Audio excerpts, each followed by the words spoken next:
we are back. We are back on the tube. That was freaking annoying. That was freaking annoying. Okay. All right. We have a bit of a show to run then. I did see I got a donation in the restart that we did. So I appreciate you. Let me update that goal. And we are Gucci. All right, yeah. You know what to do. You guys know what to do. Do all the good things on the screens, on the shares, on the reposts, and everything else. Goodness gracious, we keep getting these up so early. That's fine. All right, guys, tap the screen, do all the good things, show the algorithm we would be here. Looks like we have our first guest. Sorry, man. I accidentally hit it. Got you. Didn't mean to come up. I was checking you out, man. So if you want to know any history, dude, I voted for Harris. So. Oh, good. Good stuff. Appreciate you coming up. Alrighty. Never mind then. False flag. Let's get back into it. Actually, let's start with some news, but quick introduction, ladies and gentlemen, boys and girls, theys, thems, MAGAs, and everyone else. Welcome to the live. Those of you who do not know, there's currently an active pew alert in the state of Rhode Island at Brown University. The campus is on lockdown, and the alleged person that they had in custody, actually, I can show you guys the article. Give me a second. I'll show you guys the article.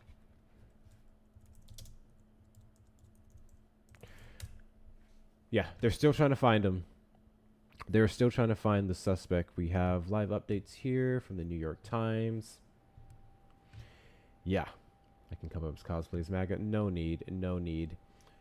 But, yeah, they caught someone, and then they come to find out he was the wrong person. So the active shooter is still at large. So, God bless the praying type.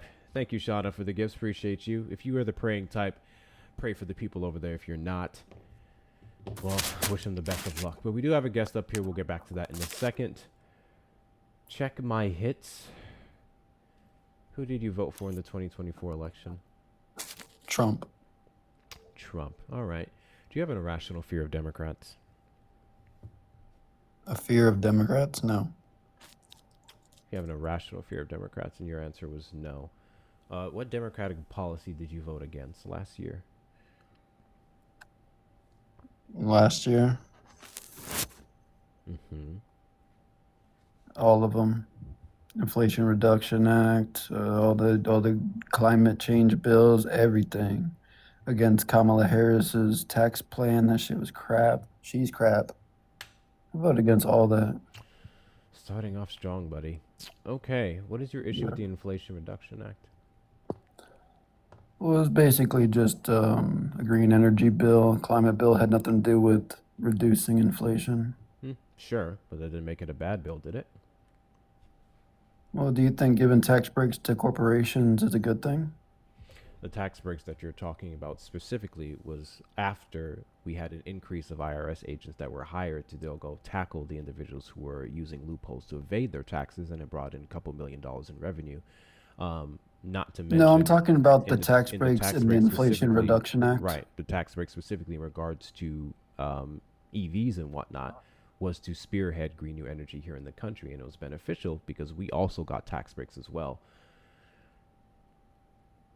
So you would say the same thing about Trump's tax reform, since the rich got tax cuts, but you also got tax cuts, so it's a good thing, right? Well, no.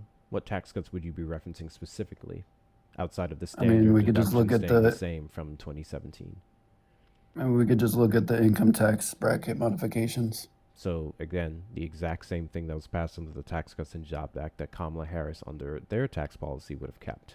So... Okay, well, the big beautiful bill is a permanent extension, so no one cares what that loser Kamala Harris would have done. It's not. Come on, dude. Permanent extension. She lost 6 million Democrat voters. Tax plan.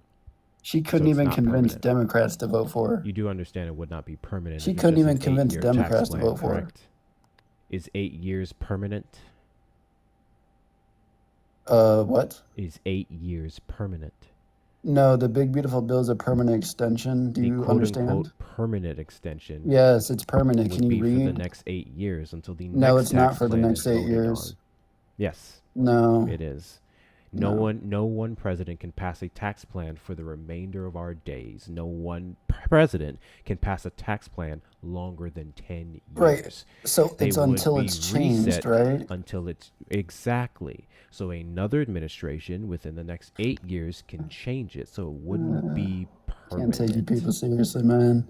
So the tax cuts that you got under the Inflation Reduction Act that billionaires also got was a good thing, but the tax cuts that you got under Tax Cuts and Jobs Act The is not tax good breaks because you're a cult specifically, member. breaks and rebates specifically would be in regards to EVs. So smarter technology, Teslas. I know I benefited from it specifically because I had to rent a Tesla for a couple weeks, so on and so forth. Also investing in solar. Yeah, And who does that? several Billionaire pieces of green corporations. energy. What is your point? All right, so you worship billionaires. You're a bootlicker. What about what I said alludes to me worshiping billionaires? Well, you just said how it was a good thing when Biden does it, but it's a bad thing when Trump does it. No, I'm unaware of Trump giving any tax cuts to EV technology. Well, I So didn't it say that. I wouldn't be was the talking same about for the thing. lower, middle, and So upper then class. Same you thing with the couldn't. Inflation Reduction Act. I know you got a low So then, IQ. You by your got logic, African I know. Americans have an average IQ of Yeah, 85, so I that's why know. you're I having know. trouble staying on So again, topic. by You have an average IQ of your 85, so you have a low comparison would then IQ. be You're a incorrect. monkey. You're having Uh huh. trouble understanding. Your comparison would be incorrect because you just tried to compare the tax breaks that would have been given under the inflation, or we can just do that. I love how in 0.2 seconds he proved the point. 0.2 seconds he came up here and proved the point and then ran because that's the best Trump supporters have to offer. Anti cases.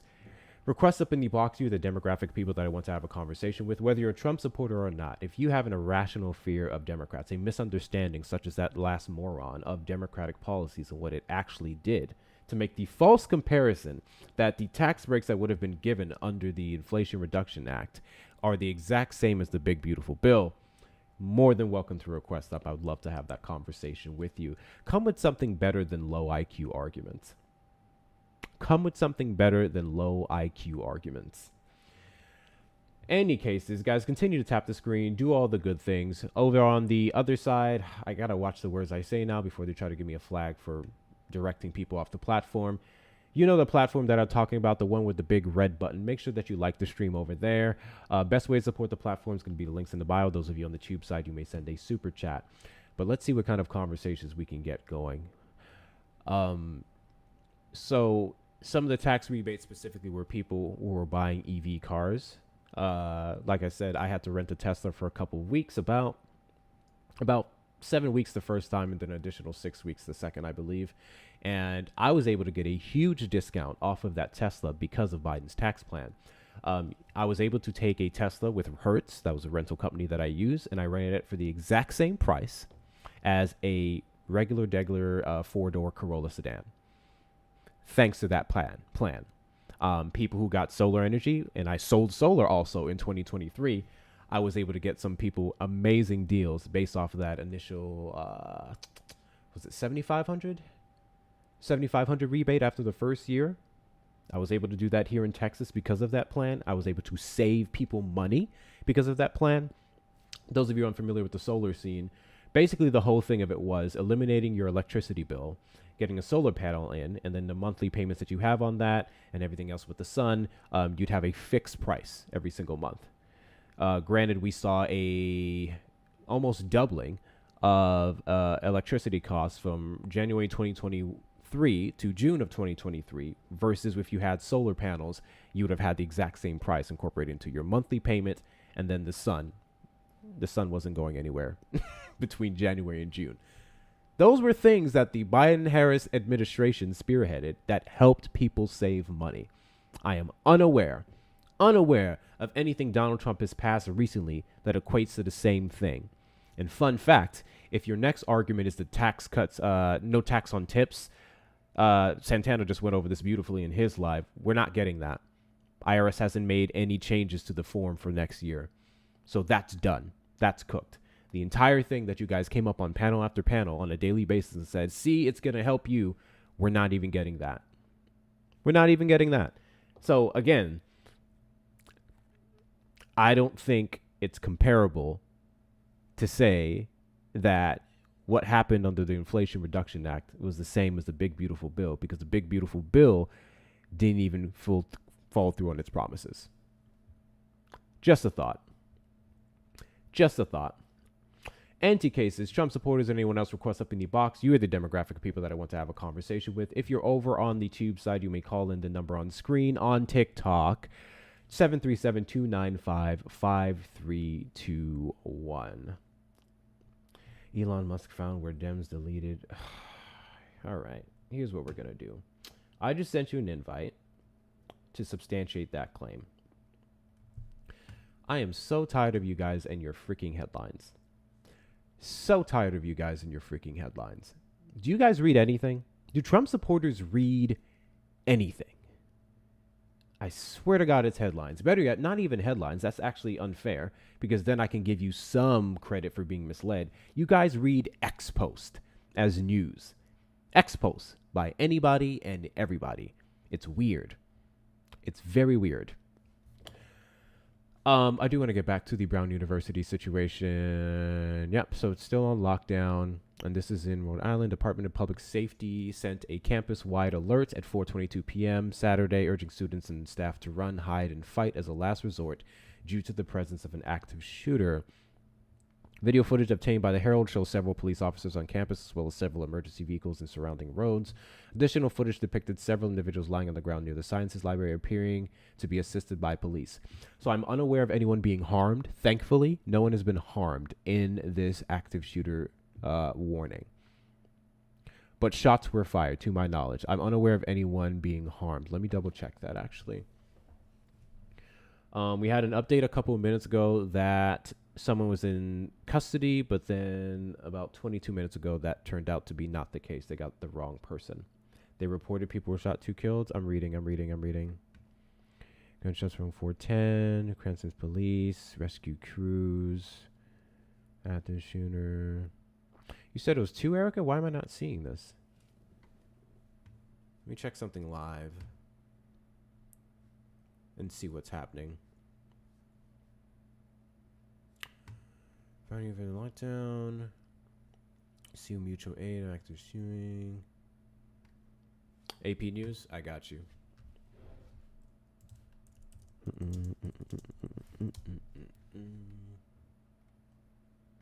This is why I mainly go to AP News and Reuters for news. Because all this shit, I just read 3 articles to find this out, and it's right in the fucking headline of AP. Yeah, 2 people unalived and several more injured. Jesus Christ. Police did not immediately release details about the number of victims or conditions or the circumstances of the shooting. Okay, maybe they're just outdated. The official who gave the tally of at least 2 dead could not publicly discuss details of the ongoing investigation, both to AT on condition anonymity. Okay. Shit. 2 people are gone.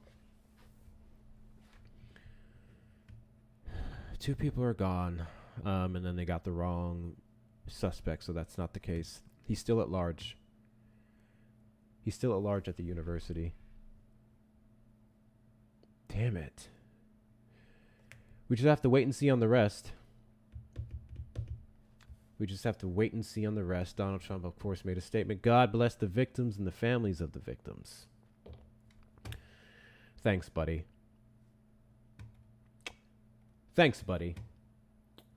Prayers for the victims, those of you are the praying type. But I'm sure it was those crazy leftists. Yeah, you already know. I'm sure someone made a post already. First off, it's a college university.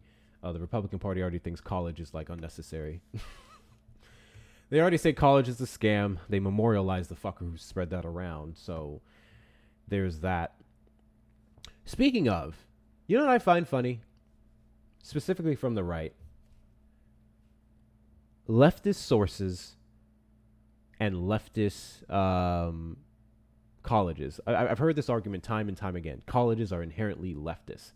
You know what's vexing to me?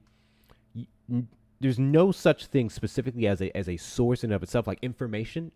Information, let me correct myself. Information can't be left or right. It may come from a left-leaning or a right-leaning source. The information provided isn't political. So when it comes to, say, the BLS job reports that the Trump administration is playing around with, that's not left or right. If anything, you have now someone who was appointed by the right to be the new head of the BLS after they fired Erica. I can never pronounce her last name. Sure. But the data that they put out, which we're on hold for, the data that they put out isn't left or right. Same thing with colleges. Colleges is a place of information. God bless you. And sure, there's an argument to be made that maybe like more Christian private institutions could be right-leaning. And there's other ones like Harvard or Columbia that could be left, but it's college, it's school, it's education. That's not an issue of, thank you so much for the gifts. I appreciate you, Sick of Society, Mastiff Mama, and everyone else. That's not political. That's not a leaning either way. It vexes me to my core when people say stuff like that, because it's just a way to discredit the information being provided. That's something I don't do. I see it on panels a lot where they'll say, oh, this is a Fox News source. I've went to Fox News and I've gotten factual information from Fox News on specific instances. Is it my go-to? No. But I think for the last shooting that we had, I went to Fox News and I found out that they were the only one who actually reported what the weapon was in the investigation. A bunch of other sources did not report on the weapon. I went to Fox News for it. So you can always find accurate information from both sides. That's not saying go to the right to find out, because you're going to get played. But this whole thing where we discredit something just because of where it comes from, unless it's, I don't know, the fucking Onion, then I don't appreciate that. I actually don't appreciate that. If it comes from Fox News, we have to vet it a lot more. That's a fact, because they're an entertainment news network. Sure. Our local Fox News is actually good. Yeah, and that's true too. So local Fox News typically does a much better job reporting things than like the main ones that we see with those talking heads, where previous people like Pete Hegseth used to tout their nonsense on a daily basis. So there's that. That's why I like Ground News. Yeah. You know what? I need to get a subscription to Ground News. I don't have it. But I ought to, doing what I do, to be honest with you. Most of the time I just go to Reuters, AP, BBC, several other places. But I know Ground News is pretty solid. It is pretty solid. Anywho, I don't know what's going on today. Let's see what's going on the Tube side. Welcome in, Tubers. Thank you guys so much for doing what you do. Make sure you like the stream. And you may call in the number on screen. You cannot request up over on that side. It's going to be 737-295-5321. My argument is that there's a large portion of people, whether you're MAGA, whether you're even a Democrat, so on and so forth, who have an irrational fear of Democrats. Democrat phobia, if you want to go that far. Individuals who believe that Democrats are the reason to blame as to why the country is going in the wrong direction. People have blamed Democrats for Trump winning the 2024 election, which there actually is somewhat of a valid argument for that in terms of their poor marketing. But just people don't understand the policies. They're anti-universal health care. They're anti-equal civil rights for everyone. They're anti-immigration reform, which we saw in the 2024 election when it came down to S4361. They're anti every single thing that would make this country better. Instead, they prefer executive orders. One of the craziest things to me talking to Trump supporters is just how much they prefer executive orders. Things that any administration can undo, things that the several courts, the SCOTUS could just stop if it's found to be unconstitutional. I want something that's passed into law so we don't have to revisit this topic every single election. If, say, for example, the Langford bill or S4361 passed, guess what? We would have had a cap on a number of border encounters that would have been considered before the border was actually closed down, which a lot of people don't like that. I personally don't mind. I do think there could be a capacity issue made, and at the end of the day, applications would have to been put in, right? So if you pass it, you pass it. If you didn't, you didn't. We would have had about 1,500 more Border Patrol agents and lawyers hired for the scene. So we would have seen an uptick in actually fast tracking the process so people aren't waiting as long as they do on average to see a judge, despite the fact that they have nothing on their record. That would have actually fixed the problem, or in part started to fix the problem that we have at the border, instead of what? What is our actual solutions to the border now? Having the military there, standing around, driving around, pew-pewing at people that they see. That's not a solution at all, because they can get called to anywhere else. Still waiting on a ruling that would actually remove them from the border. The legislation is a little loose. So it's not fixing the problem. It's like this. I have this cup of water. Okay? This cup of water is full. Okay. I'm pouring this cup of water. And the solution to me pouring this cup of water into this jug is just to put a hole in this so the water can go somewhere else. That's not plugging the water. We need to actually plug the problem at the border. We're not doing that by just mass deporting people at all. Not to mention, he's not even worried about actual criminals anymore. He's never been worried about criminals, to be fair. We're just going after anybody and everybody. I think I've talked in depth about the individual in, it's not Rhode Island, but a 20-year person here who ran a business, who paid his taxes. The only thing he was at fault for was a DUI that he never was even charged for because he participated in the parole program. 3 years and it was off his record. They went that far back and decided to deport him. That's not serving America. That's not serving his community. He ran a cafe and grill and bar. Well, prominent one. Let me find the story, actually. Give me a second. Those of you who may not have heard it, I'm going to find the story for you because this really should have been broadcasted in more places. Let's see. 20. See. Undocumented. Ported. And I think it was a grill and bar, not cafe. That was incorrect. I think cafe's in the name, but I'm pulling it up for you. Co-founder Sound Wedge. Not this one. Not this one. Let me find the story. Southwest Mexican restaurant. Oh wow, this isn't even the one that I'm talking about. This is a different one. Co-founder of a staple Southwest Mexican restaurant has been detained by federal immigration agents, and some are accusing ICE of lying to get him in their office and make the arrest. Oh. Oh, wow. Huh. Interesting. Yeah, he does want numbers. That's all they care about. It's just numbers, as if the numbers actually do anything. What is his name? Omar? He's in New York? This one's in New York. I'm still trying to find the other one. Coca only charged immigration case. I remember. God bless you. Thank you, Nikki, for the gifts. I appreciate you. I remember this story of this guy. They were trying to pick him up after he dropped his fucking kids off, which is dark. That shit is dark. I can't pull up his name now. I'm gonna pull it up here. Yes, W's Nikki, I appreciate you. And those of you on the tube side, thank y'all for looking out as well. I also think it's kind of ridiculous that it seems like you have to put that fucking orange twat up. God bless you. To get people up in the request. Thank you, Sick of Society. I appreciate you. I'm not doing it. I refuse to do it, guys. I refuse to put him up in the background. I'm not doing it.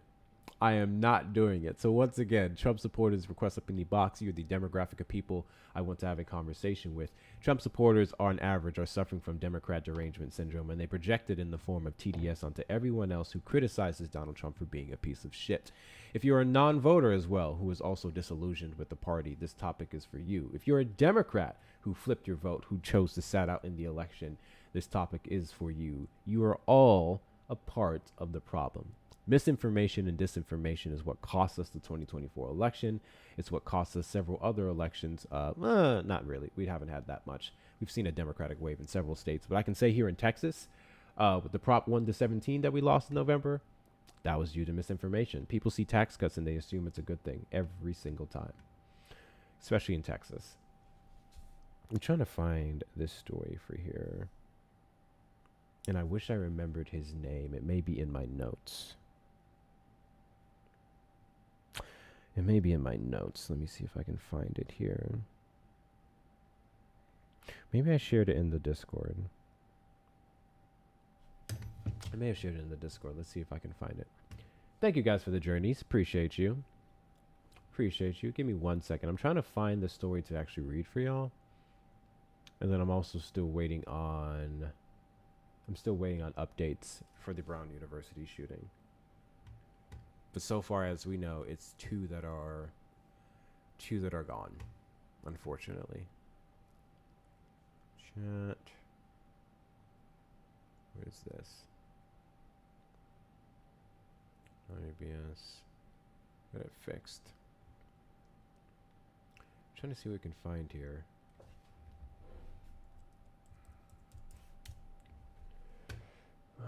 Resources. Knowledge marketing attack on NYC. This wasn't it. This wasn't it. This wasn't it. This wasn't it either. Does anyone have an update on Kilmar Bergo Garcia? I know the judge ordered for him to be released, but judge orders a lot of things and this administration likes to ignore them. Does anyone have an update on Kilmar? Is he actually home? That's what I'm curious to see. Is he actually home? I'll pull that up in a second. He was released.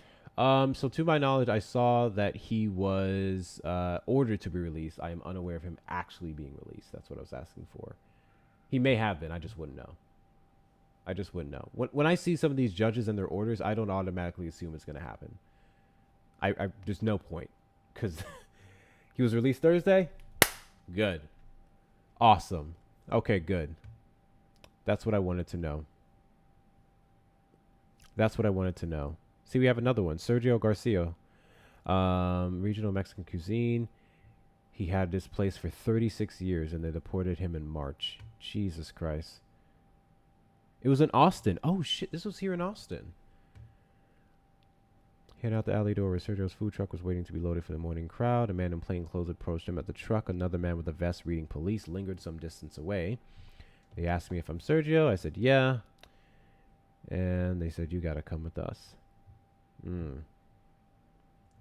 He complied, assuming there was some kind of mix-up. He had no criminal record, only a 2-decade-old deportation order for illegal re-entry that immigration agents had never attempted to enforce. He was a well-known business order who had won an international following in the years when President George Bush brought hordes of journalists and politicians to Waco. Within 24 hours, U.S. Immigration and Customs Enforcement agents had Garcia deported across the border into Nuevo Laredo, Mexico. He was separated from his 4 U.S.-born adult children and wife, Sandra. No one can convince me that shit is okay. No one at all. But we have someone in the request here. Chad, did you vote for Trump? No. Who did you vote for? Third party. Third party. I was just wondering why you said the Democrat derangement syndrome. I wanted to know what that meant. Because I've only heard Trump derangement syndrome. A large group of people who do not vote for Democrats do not understand Democrats, and they spread misinformation perpetuated by all sides on behalf of all the reasons why they shouldn't vote for them. And I would say a lot of people are suffering from Democrat derangement syndrome in that regard. Okay, when you say they don't understand Democrats, can you explain? Sure. There's a lot of misinformation that was spread around in the 2024 election in regards to Kamala Harris and her actual stances, particularly when it comes to Israel. There's a lot of people who vote third party under the belief that they actually have a chance in hell when they don't. And then the people who do understand that they cannot win would say they voted on behalf of their morals for places like Palestine, despite the fact that Trump winning that election put them in a worse off position. And Democrats at the bare minimum would have been harm reduction. Okay. When you say spread misinformation about Kamala in terms of her support for Israel, like what specifically hasn't she said that like she supports Israel?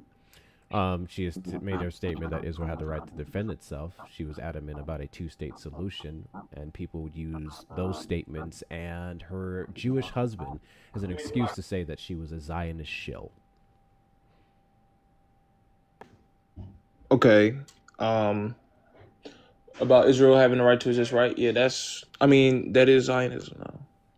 How is it Zionism to say Israel has a right to defend itself? Because when they say they're defending themselves, they're really committing genocide. Sure, the Bibi Netanyahu establishment, we know exactly what it means, but when the Americans state it, it's vastly different. I don't know what just happened. I didn't kick him. I didn't do anything. I don't know what that was about. All right, back to it. The point that I was trying to make here in reading the case of Sergio Garcia is that, you know what I would actually compliment Trump on? He'd never do it because we know what his policies are. If a Democrat or Republican came into the Oval Office and they said, we have to get people out if you're not here legally. We can't change the law for that. It is what it is. But we can at least give, say, 20, 30-year businessmen here with no criminal record a chance upon detaining them to become American citizens, right? Before we release them, we get them vetted, we ensure everything's clear, which you would already be able to see. That's why you went to pick them up, because of the civil violation. And then we just say, from this point on, you have this choice. You can start the process now. We'll help you along with the paperwork, and we send you back into the United States or back to your family. God bless you. We wait the process, or you get deported. I would be perfectly fine with that. Hey, you start your process here to become a citizen, and you're fine. And then that person would most likely start the process. I think the only issue at that point would be having the funds to do it immediately. But we could start a program for that. We can absolutely start a program for that. Or better yet, even if we were to go the cold route of, hey, come up with the money in 3 months, otherwise you're gone. I think a lot of people would be able to do so, whether it's through their own pockets or fundraising. I could respect that. I would respect giving people a chance to become citizens here based off the fact that they shouldn't be invalidated if they don't have a record. But that's not what this administration is doing. It's just straight to kicking them out, because it was never about crime. It was never about protecting the country. It was about white nationalism. We've heard it several times with these podcasters and even people in the party. They are under this belief that they're being replaced by people of color, and that's a threat to them. It's a threat to them.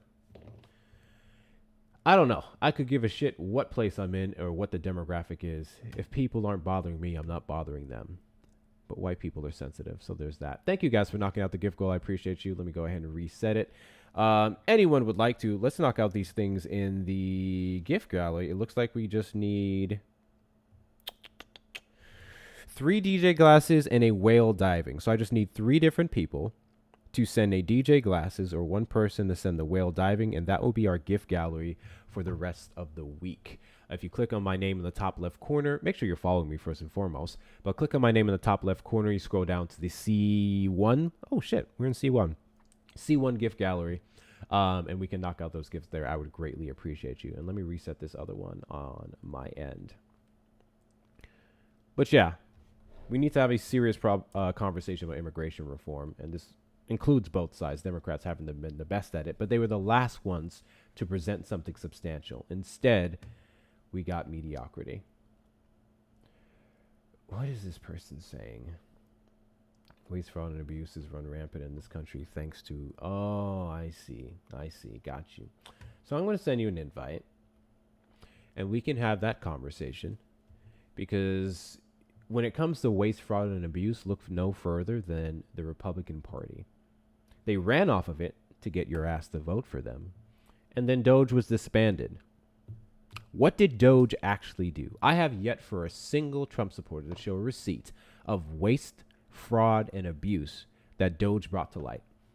And I've been asking for months. And then if it was doing this incredible work, did the waste, fraud, and abuse go away? And if it didn't go away, where's Doge? God bless you. W's in the chat to Shauna for the whale diving. I appreciate you guys. Big W's in the chat to Shauna. And that is the second to last of the gifts in the gift gallery. I appreciate you. Big W's in the chat for Shauna. Guys, we just need 3 more DJ glasses, 3 more people to send in individual DJ glasses, and that will conclude it for the rest of the week. But again, Doge did nothing. Doge did literally nothing but cancel out what Republicans didn't like. I have yet to see any real audit of any real government body or office or pocket that was substantial. And if you disagree with me, then you're more than welcome to present that information to me, because we have doge.com/savings, which I've went over time and time again. In fact, is that website still up? Hold on. God bless you. Let me see. Thank you, Erica, for the DJ glasses. I appreciate you. I appreciate you. 2 more, guys. 2 more. So let's see. Is doge.com/savings still up?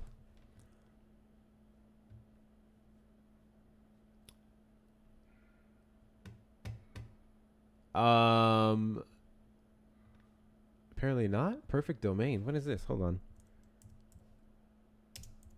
on. Did they take it down? No, it's still here. Doge.gov. That was the correct URL. Doge.gov. Yeah, so the estimated savings, $214 billion. God bless you. There's something here from the Department of Defense. W's, Queen Almighty, for the DJ glasses. Big W's to you. Let's fucking go. I think that leaves us with one more.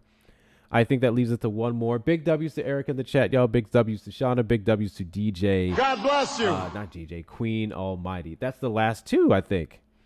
I think we're done. That should have cleared it. Hold on. Oh, yeah. If you're not following my backup there on the panel, make sure that you're doing so. That's going to be the account that we're using if we ever catch the ban on this one. What is happening here? Here we go. Hold on a second. Call from Anna Garcia.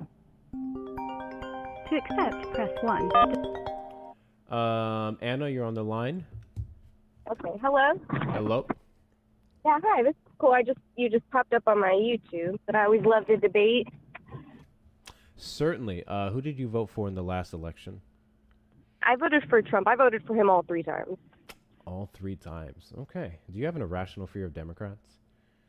No, I actually grew up a Democrat my whole life. So I'm a first-generation American, so it was kind of instilled in me. My family always told me they're here to help us, and and so I've always been a Democrat my whole life, just not paying attention, kind of just going with the flow until I started actually paying attention. And then, that's my switch. Okay. But I'm not necessarily scared of them. All right. So what exactly did you start paying attention to, or in your attempts to pay more attention, what was revealed to you that caused a disdain for the party, or more specifically, a switch from it? Yeah. So I just noticed how the media covered so much for Democrats, and it's just no matter whatever it was, and they were going so hard against Trump, and to me that was just kind of odd. So it made me kind of start to dig in a little bit, and I noticed there was so many things, the Hillary and the Bernie thing is what first turned me off of Democrats. I would say that I didn't really even care about Trump. I was just a Bernie supporter. And then when all that happened, I felt like the Democrats were corrupt in favor of Hillary, and that kind of, turned me off there. So you said that you felt like the media was covering for Democrats? How so? Yeah, it's just so weird that the media just goes so hard. No matter what it is, they will just shoot cover for the Democrats. But everything the Democrats do is okay. But Trump can do the same exact thing, and it's evil, the most terrible thing in the world. And to me, that's just so weird. Why? Why is the media establishment on so hard on the Democrat side? That was for me my first opening point, because I don't really trust the establishment, I guess I would say. And to me, the media is a part of the establishment. Can you give me an example of something that the Democratic administration and the Trump administration did the same and were unfairly treated? I guess I would say the biggest example would be the border, how Obama deported so many people, and we've never talked about that. That's never been something that was a scare point, a scare tactic. And Trump, if you look at the numbers, he hasn't deported nearly as many. So just that itself. Yeah. So the hypocrisy on that. the deportations of the Obama administration were not used in the exact same fashion as the Trump administration. So that would be the argument there. It's not that people are being ignorant to the fact that Obama was literally considered the deporter in chief, but he didn't violate people's due process. But a lot of them were deported without due process in that time, correct? Yes. So exactly. expedited removals. So he was. Well, hold on. Expedited removals specifically have very limited due process, and that limited due process would be someone who would then be able to, upon them getting the deportation order, to still file an asylum claim. If they specifically requested for it, which many of them didn't, but that option was still available to someone who could. That would be the difference between Donald Trump's administration and straight up picking up people who actually didn't even have any orders of removals, or straight up had withholdings. God bless you. Removals, and then still got deported anyway. Yeah, well, and I hear you on that, but my point is, how many came in just in the last 4 years that's a crisis, and you can't just. We never had that during the Obama administration, So desperate times call for desperate measures. I don't think anyone can look at what happened at the border and think that that's totally fine, or and if they were all claiming asylum legitimately, what changed? All of a sudden in the last 4 years, the rest of the world's fine now. We don't have millions of people pouring over just because Trump, Or were people taking advantage of that system because the Biden administration was so lax on it and they just let anyone really come in? The Biden administration didn't change any immigration policies that we had from the Trump administration. And the reason why the Obama administration didn't have the same numbers of people coming in is because, one, he was pretty good with it, and two, we didn't have a worldwide pandemic that destabilized the world and then led to people, after it was started to recover, to come to one of the greatest countries in the world, to where they felt that they could make a life for themselves. Yes, I understand that, but you can't just come here because you'll have a better life financially. That's not what asylum is. Asylum is I don't have the exact definition off the top of my head right now, but it's if you're persecution from religion, from politics, your fear of your life for that. And that's not necessarily because you can't afford to live where you live, so you come to America because it's an easier chance for you to live a better life, especially when so many of our people are struggling here, Well, sure, I'm not arguing whether our laws allow people to come here for money or not, because we clearly know that they don't. I think that needs to be changed. But what I am arguing is that that's the reason why they came here, and that would not be a fault of the Biden-Harris administration. But did Biden administration, did they not remove the stay in Mexico?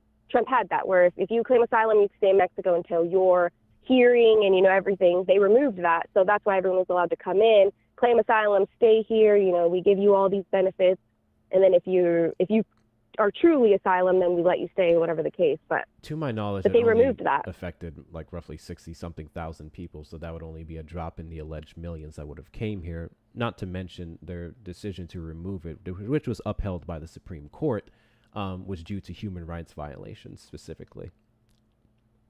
Yeah, well, we can agree to disagree there, but that's the reason my why point it was is that removed. I don't know how you can disagree. But if you say it was removed and it only affected 60,000 people, so only 60,000 claimed asylum, what affected them with that? Well, that wasn't for asylum specifically. That was just in general with the amount of people that would have been required to stay on that side. And that was only for one country as well, when the majority of immigrants who come here aren't even from Mexico. Yeah, exactly. There was I think 170 different countries or something we were getting people from. Yeah, we have a lot of people want to come here.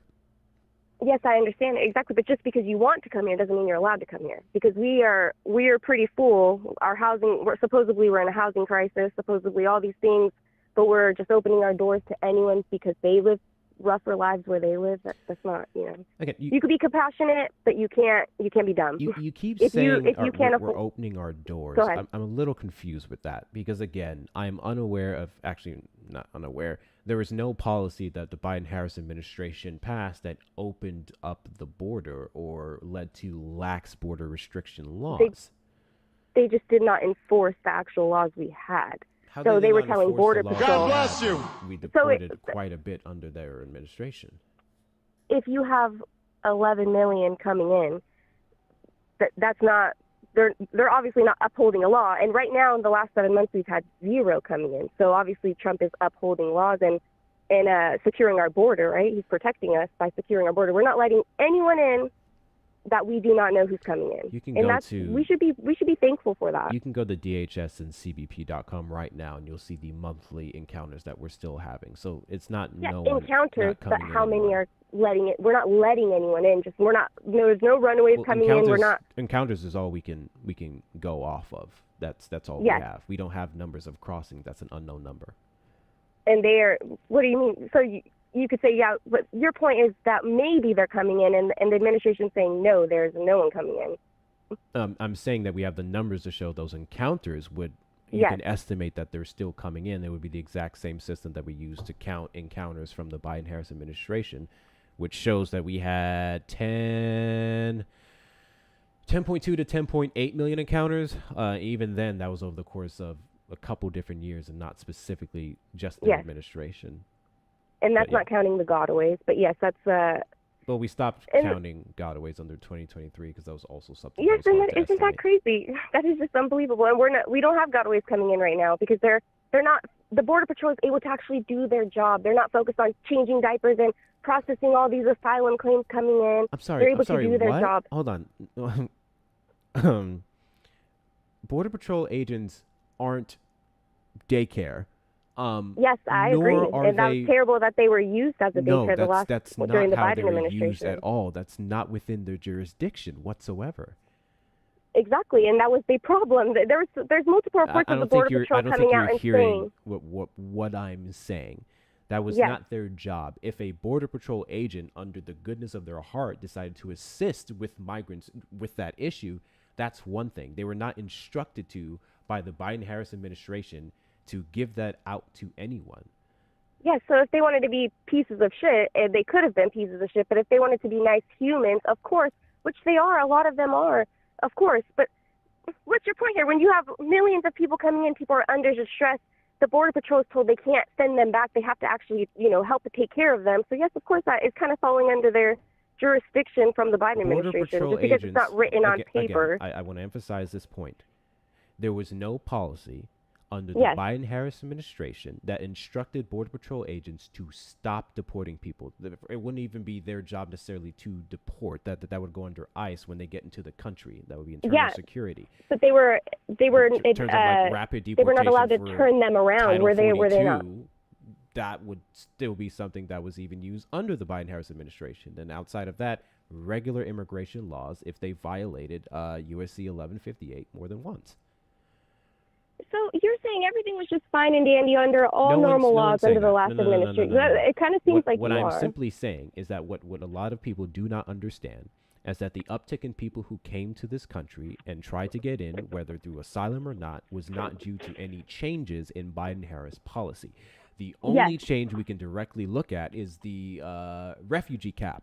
Under the Trump administration, it was 15,000. The Biden-Harris administration increased it to 125,000. And that was actually a good thing because they were highly vetted individuals that we used to work here and for several other purposes. But outside of that, there was no policy that was passed that said, hey, we only accept these much people for asylum. We need to double that or triple that. That wasn't a thing. Obviously not. I mean, it's a common sense thing that if they're not enforcing, they're not telling Border Patrol, you need to turn away these people. We cannot let these people in. When Texas had put up razor fences so people would stop coming in, they literally sent a tractor out, the Biden administration, to rip down that wall so people can still keep pouring in. Do you know why that was? Why was that? Because it was found to be unconstitutional. Exactly. And when those migrants try to cross over and they get cut and bled, it's our tax-paying dollars that go towards healing them up. See what I mean? You're all these different loopholes, but at the end of the day, they were not. It's not a loophole because even the Trump administration now isn't trying barbed wire. Because the Trump administration doesn't have that problem because they're making it clear we are not open. We are not going to just take anyone in. We're not going to fund all these NGOs to facilitate bringing all these people in. There was signs for people to read to come in. Biden and Harris said do not come. So then what is the difference? Are people just scared of Trump? I'll tell you the difference. The difference is fear. The Trump administration Exactly. ran off of fear. He ran off, if you come here, you don't know what's going to take place afterwards. If you We're come gonna here, send we are you going to back, and even enforce worse, the law. not just send you back, we could send you to a country of origin that you didn't even come from. That If they're played a repeat heavy role offenders. in in general. Yes. He's never Well, ran who off else if you're a repeat offender, you can get thrown to another country. That's not Or the if case their at all. country won't accept them God back. And if bless their you. country won't accept them back, then there's obviously a reason their country doesn't want them back. Then what can we do? We obviously have to send them to a third party. We're not just going to keep you here because your own country doesn't want you back. Well, That's not how. no. Some of the individuals Yes. specifically, it wasn't just because. But see, you can pick. their Of course, you own can country cherry pick. wouldn't You bring can them cherry pick back. a whole bunch of little cases, just like you can cherry pick cases of very disturbing Well, the little people we let cases into would this be country. the violation of the law, whether it's one-off And- or several. Of course, and would be violation of the law that we let disgusting people come in and actually come in and hurt people. Those we could cherry pick those cases as well, right? Again, But that won't. we That doesn't never cover let all of the them migrants that we did let them do in. You can this. sit here and say that's the liberal mindset. We let them in. We 100% let them in. We How did we facilitated let it. anyone? We funded Again, NGOs can you point to do this. Can you point to any policy specifically that showed the Biden-Harris administration encouraged illegal immigration here in the United States? Yes, the Biden administration told Border Patrol to stand down, let anyone come in, process as many people as you can. You are not allowed to turn anyone away. Just because they didn't write that in paper for you liberals to sit here and be to show no, they let. It would be. There's It no. wouldn't There was be in no paper. It would have to reason. be a directive, whether it's executive order or policy changes. It would So literally the be Border Patrol, documented. yes, the Border Patrol said. So are they lying? How else Is all would the he have Border told Patrol them? lying? How else would he have told them that? That's fine. They directed it, right? How else does Trump direct? He can direct his people easily. You talk to the right people and you say what you need to get Well, done. again, that would He be doesn't- everything documented. isn't Hold writ- on. When it comes to executive orders that was passed in regards to the border or any other agency, we can talk about DHS, the Health and Human Services, so on and so forth. It would be through executive orders. It would be directives. It would be documentations that was sent over to the heads and then down to the workers. Same with the FBI, so on and so forth. We can track the actual things that Biden-Harris did and the actual things Trump did. And there was no documentation, no executive order, no directive that the Biden-Harris administration sent that said you need to be lax on the law. So what did they say? What was their directive? They told them, you let everybody in. You process everyone to come in. You do not turn people away. What do you call that? How could they tell then? them to process? Okay, first off, when you're talking about processing, we would be talking about asylum. Like That's asylum, the only exactly, thing yeah. that they would be processing. Asylum's the Yes. legal process. What reason would they have to cancel asylum claims or stop people from claiming it? Because when you have so many people coming in, that can lead to fraud and that can lead to taking advantage of the system. Obviously, if there's that many people pouring over and then it just stops. That's my point. It just stops. Like everything is totally fine. And because Trump is so mean and he's fearful, if you're running for your life, you would still do everything you can to get here. If that was the case, just because Trump is so mean, it doesn't change the fact. He is enforcing our laws. People know you can't just come to the border and everything's going to be fine. You can just walk right in. We're going to bring you in and we're going to feed you and we're going to take care of you on our taxpayer dollars when people are hurting already here. The people when we're that you're talking 37 about that trillion would in be debt. fed would be people who are going through the legal process. We fed or everybody some, coming. Yes, nonprofits that would, regardless of status, take care of Exactly. those And who was individuals. funding these nonprofits? The NGOs, we with our taxpayer dollars. That's the point. That's why everyone is so angry, because we were funding this 100%. I'm sorry, what nonprofit was being funded with federal taxpaying dollars? You can go back and look. Elon Musk, when all this stuff started happening, people were digging. You should go look up Data Republican on Twitter, and she breaks down all the stuff, all the NGOs that were getting money. It was a whole bunch of church. Who cares about Twitter? Yes, that's a lot of news on there. Does that There hurt is your a feelings? lot of news on there, but Twitter wouldn't be a source, nor would any old person who posts Okay, things be X. accurate. X. Okay, Twitter you can X, go look on we know Data what Republican on platform X. you're talking about. So you can go look her up on X, Data Republican, and she breaks down a lot of it. Go look up, just type in Sorry, are NGO, and you NGOs can. illegal? No, NGOs aren't illegal, but non-government organizations, right? That they shouldn't get any government funding if they're non-government organizations. We were giving them hundreds of thousands of dollars. They were in turn using those hundreds of thousands of dollars to facilitate bringing in all of these people. So we in turn were funding it. Like they were staying in the New York hotel, right? We were in turn paying for that, or New York taxpayers. But money is fungible. You can move money around. You'd be talking do all about, these things. You'd be talking about the asylum process. The only way that And federal dollars broken. would go towards an NGO to fuel undocumented migrant houses and homes and hotels would be if they were asylum seekers. But they're not going through and just check. If an NGO can go and do anything they want, they can give money out if you're undocumented. If you have no asylum claim, they can do anything because they have no. So we're not talking about any old NGO. The ones specifically that would have been funded by the federal government. It's not just one. There's a bunch of them that were funded by the federal government. I'm saying the ones that are funded by the federal government, so they don't violate federal law, would be the ones that would be for asylum seekers. Any others wouldn't be backed by federal tax-paying dollars. That may be local and state issues. California, I'm sure, has a couple. God bless you. But not federally. But do you understand money is fungible? So you can take this money and say, oh, I'm going to use this just for asylum claimers, but you can also use that money for other people. And there's not really no one was checking them. No one is going through to check. This system is so messed up. I can say coming that from there is, and if there wasn't, then by all means they're in violation of the law. But that is not the norm. Yes, but it is the norm, and because we don't check, that's the problem. Is we want to not. No one wants to dig into anything, and if we do dig in, then it's racist and it's this and it's that. God bless you. We need accountability on where all of our taxpayer dollars is going. We should not have any taxpayer dollars funding any illegal immigration, any of all of this asylum until we take care of our own first, 100%. Tax-paying dollars isn't going towards illegal immigration. It is. Money is fungible. Money is 100% fungible. If a state, California, where I'm from, California, if we take in $100 billion from the federal government and it's all supposed to be California is a used sanctuary city, nor do they get money from the federal government for undocumented migrants specifically. Do you not understand the phrase money is fungible? Do you not hear? Exactly. Do you not hear money is fungible? So you can take money and move it around and say that you're using this for that and this for that. The federal that's government what California would does. Track that. They would have to provide receipts and documentation of where the money is going. And that's why Gavin Newsom is suing California. And paperwork on how that money would be moved around. Exactly. And that's how we would know what it's going towards. If it's going to a federally funded NGO. So if that's the case, then why is California suing Trump administration? They can't get into any of their voter rolls. They can't get into any of their food stamp rolls. They can't get into anything because California is suing them. Yes, that's right now. California, there's so many lawsuits. I'm from California, so I pay attention to this good.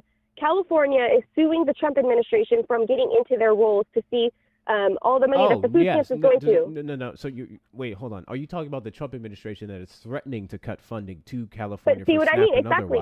Because they're not handing over their information. That's what you're talking about. And they're suing, and why wouldn't they hand over that information if they're fine going through federal law? They want everything to be squeaky clean. California would be suing them for trying to stop federal funding to their state.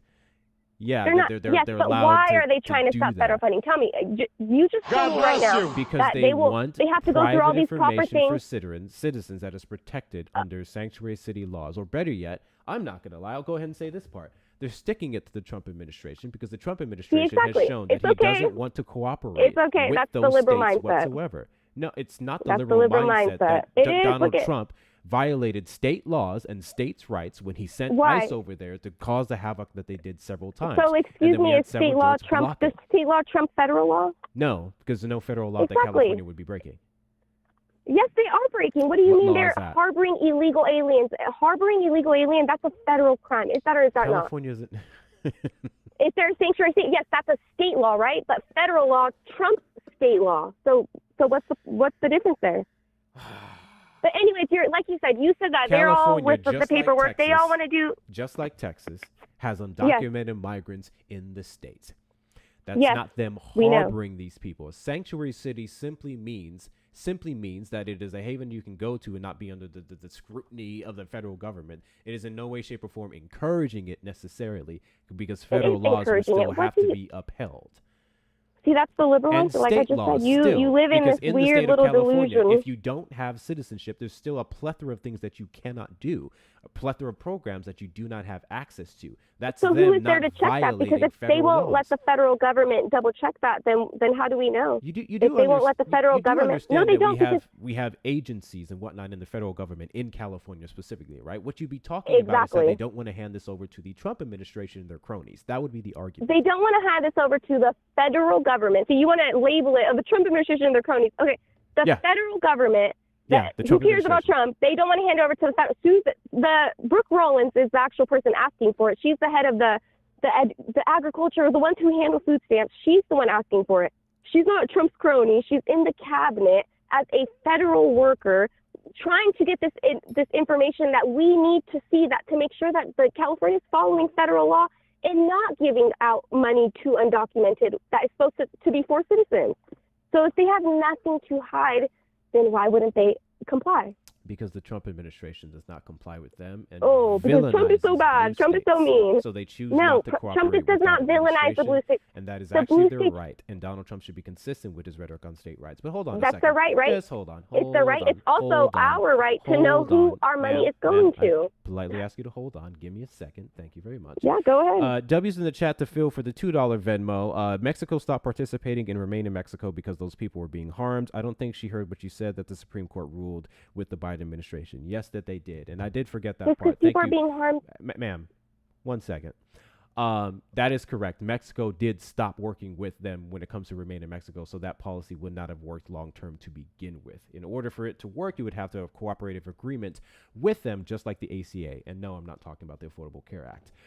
W's in the chat to Phil. W's in the chat to Phil. Guys, best ways to support the platform is going to be the links in the bio. Hector Talks with 2 R's. Hector Talks with 2 R's. And then the PayPal. Hector Pal with 2 O's and 2 R's. Make sure you're liking the stream. Do all the good things. We're just past 100K likes. Let's get that up to 200K. And let's do that within the next 30 to 40 minutes. Appreciate everyone who's donated so far. I see your gift goal. I'm going to go ahead and reset that. We'll get back to the conversation at hand. So, again, I don't know what your issue would be with states implementing or utilizing their rights not to cooperate with the federal government on that piece of information, especially on the basis of them being criminals or engaging in criminal activity when there's been no proof of that whatsoever. But there's no proof because they won't let us into their place. So you can say, oh, you guys cannot look at any of our stuff. Well, but you guys are the would be problem. proof. We are not the problem. We would have known this from the California How? government. We can look here in Texas. The California government. Texas has information, and Texas doesn't really cooperate much. Well, now they are with Greg Abbott. But Texas would have information on undocumented migrants who would have voted federally in the election, or those votes that were disregarded. We have that information readily available. Same with California, so on and so forth. So we already have information showing if someone gets around the system or whatnot and gets something, and then they're prosecuted correctly. That is information that we can easily see. The Trump administration is asking for them to go a whole lot deeper, to the point to where it's in violation of many's rights, and that's why they're not complying. Well, exactly. Well, then we can let it play out in court. But my point, because you had said that, they work with the federal government to double check to make sure that they're not spending federal money on undocumented people. Well, but we all know here, if you're here from California, fact that California, they don't get the money if they don't pass those audits. yes, if they shouldn't get the money. And I'm here from California. I live here. I've grown up here my whole entire life, and I see how corrupt it is from the cities all the way down to up to the top. And I wouldn't trust them. The bullet speed train, we spent so much money on that. It's gone to investors and all of these things. Homelessness is crazy out here. You have people lining up to get fentanyl from undocumented cartel members. You cannot say that word on Okay, there. sorry The about F that. substance, I understand. The F substance. Tap the screen, guys. Yes, F substance. It's crazy out here, and it's very sad. And they just barely stopped. We used to get, if you go and steal stuff, if it's under $900, you don't get prosecuted. Nothing will happen to you. You could literally go in the store and walk right out. And those same laws are in other states. The amount just differs. And that's terrible. Here exactly. in Texas, I believe the amount is $250. And but does that cause people to go out and steal? No. Well, it did here. People were literally just running into Home Depots, filling up a cart, counting to make sure it was under $900, and walking out over and over. There's so many videos. It still happens, You do understand but they're getting you prosecuted. can get a charge for that, right? It would just be a different class. Yeah, I understand it can be a charge, but the point is, people do not get that's charged out here. enabling Crime is crime. crazy. Yes, and what do you mean? They enable crime when they tell you we will not prosecute. They tell workers It's not not about touch prosecution. them. No. This is where you're conflating it. It's not about prosecution. You can still be prosecuted. You can still get a charge. I believe it wouldn't be an arrestable offense if it's under a certain amount in the sense of being detained for a certain amount of time. That's what it is. You can still get charged. It's still a crime. I just can't remember. Yes. I believe it's what's the class of it? It's not a crime actually. You can tell me all you want, but you didn't live here and you didn't see the effects. I live here in the Bay Area. I can literally Google your state laws in 2 seconds. Yes, you can Google the state laws, but do you understand when you actually live here and you see day to day? I'm sorry. What information would you be privy to when it comes to your state law that I couldn't literally Google right now? When I see that, what do you mean? When you're telling me, oh, well, they'll still get arrested. They will still get charged for it. And I see people every day. I see dippers every single day. Yes, and okay, you can say it's a misdemeanor, but if you don't enforce it, just like you can say it's not, you're not allowed to come to the border, but you don't get anyone in trouble for coming through the border, then of course nothing's going to happen. People are still going to do it, and it's not really. It's a crime on paperwork, but it's not a crime. Under USC people are still going to do it. 1158, your first time would simply be a misdemeanor or a fine. And then we need to change that law, then, right? Do you agree? No. See, so you are fine with just anyone coming into this country? No, I'm fine with someone because here's what you're missing.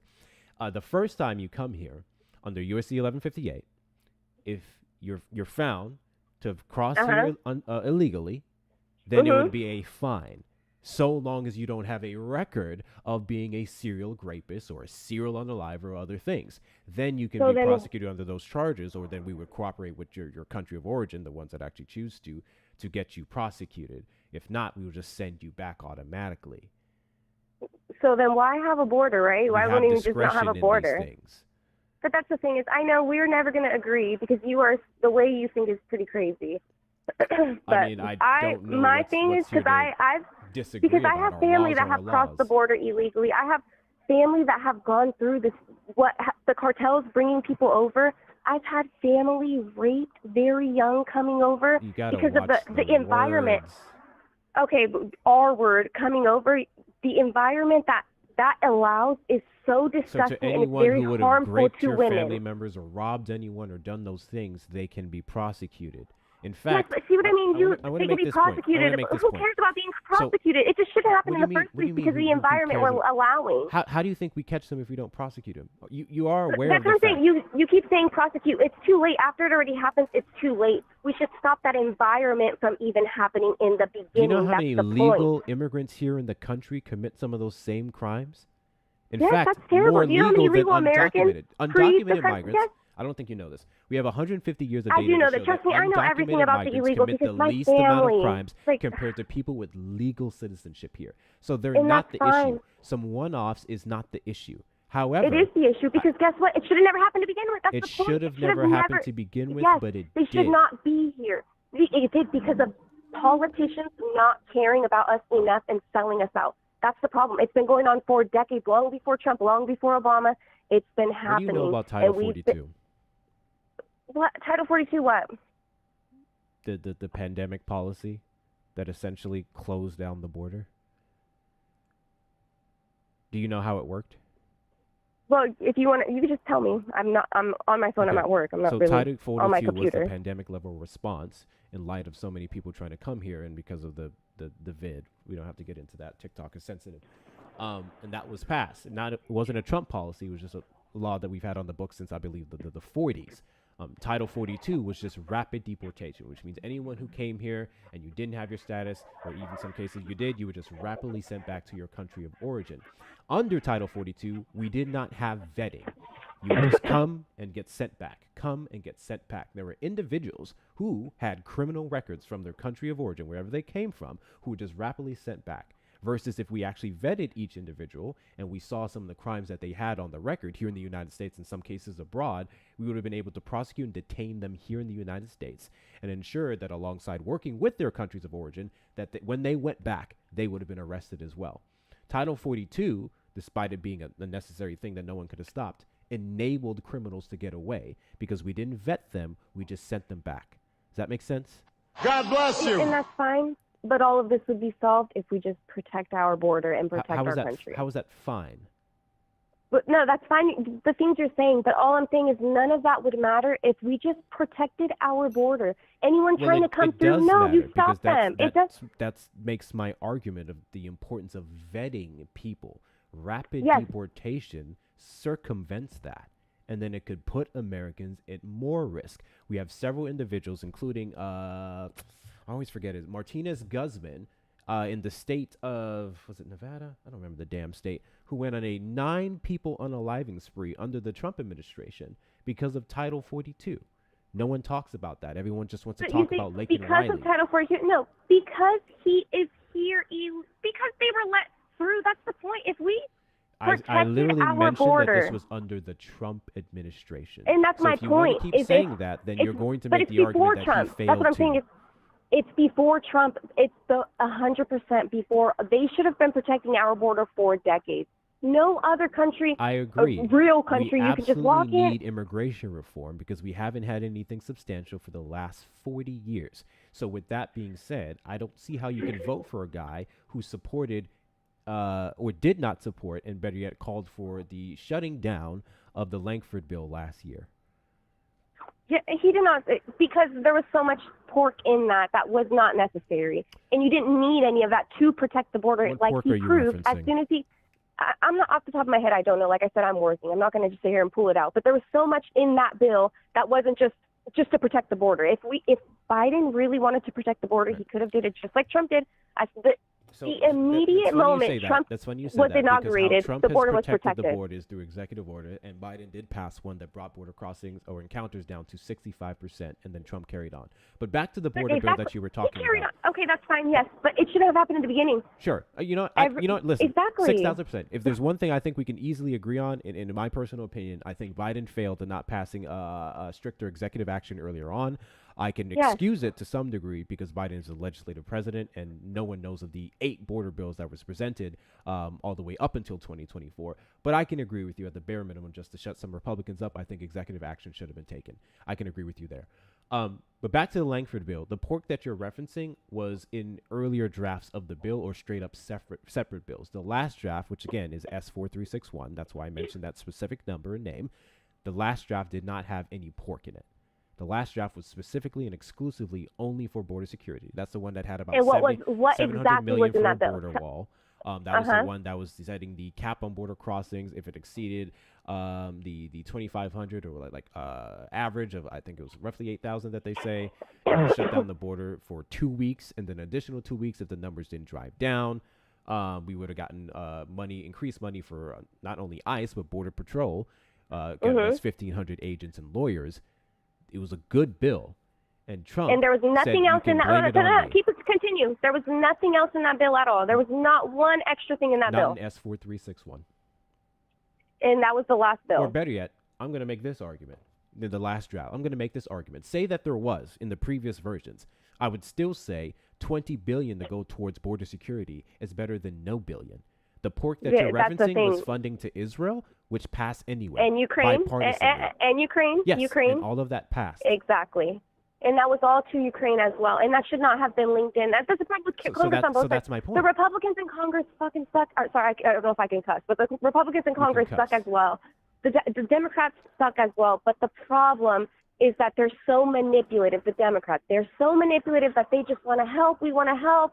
We want you to be your real self with the whole transgender stuff, but they don't talk about the bad part. We're not pivoting to transgender people. Because you know that is so terrible, though. Hold on a second. W's in the chat for Crow for the $1. A Prince versus United States, that states cannot be compelled to enforce federal laws under the 10th Amendment. Sanctuary cities and cities with legalized gardening operate under this. The case states that the federal government has the responsibility of enforcing federal law, not states. That is correct. W's in the chat to Crow. W's in the chat for Crow. Guys, best way to support the platform is going to be the links in the bio. Hector Talks with 2 R's on Cash App and Venmo, and Hector Pal with 2 O's and 2 R's on the PayPal. Those of you over on the Tube side, what up, Tube? Make sure you like the stream. You may send a super chat and show your support there as well.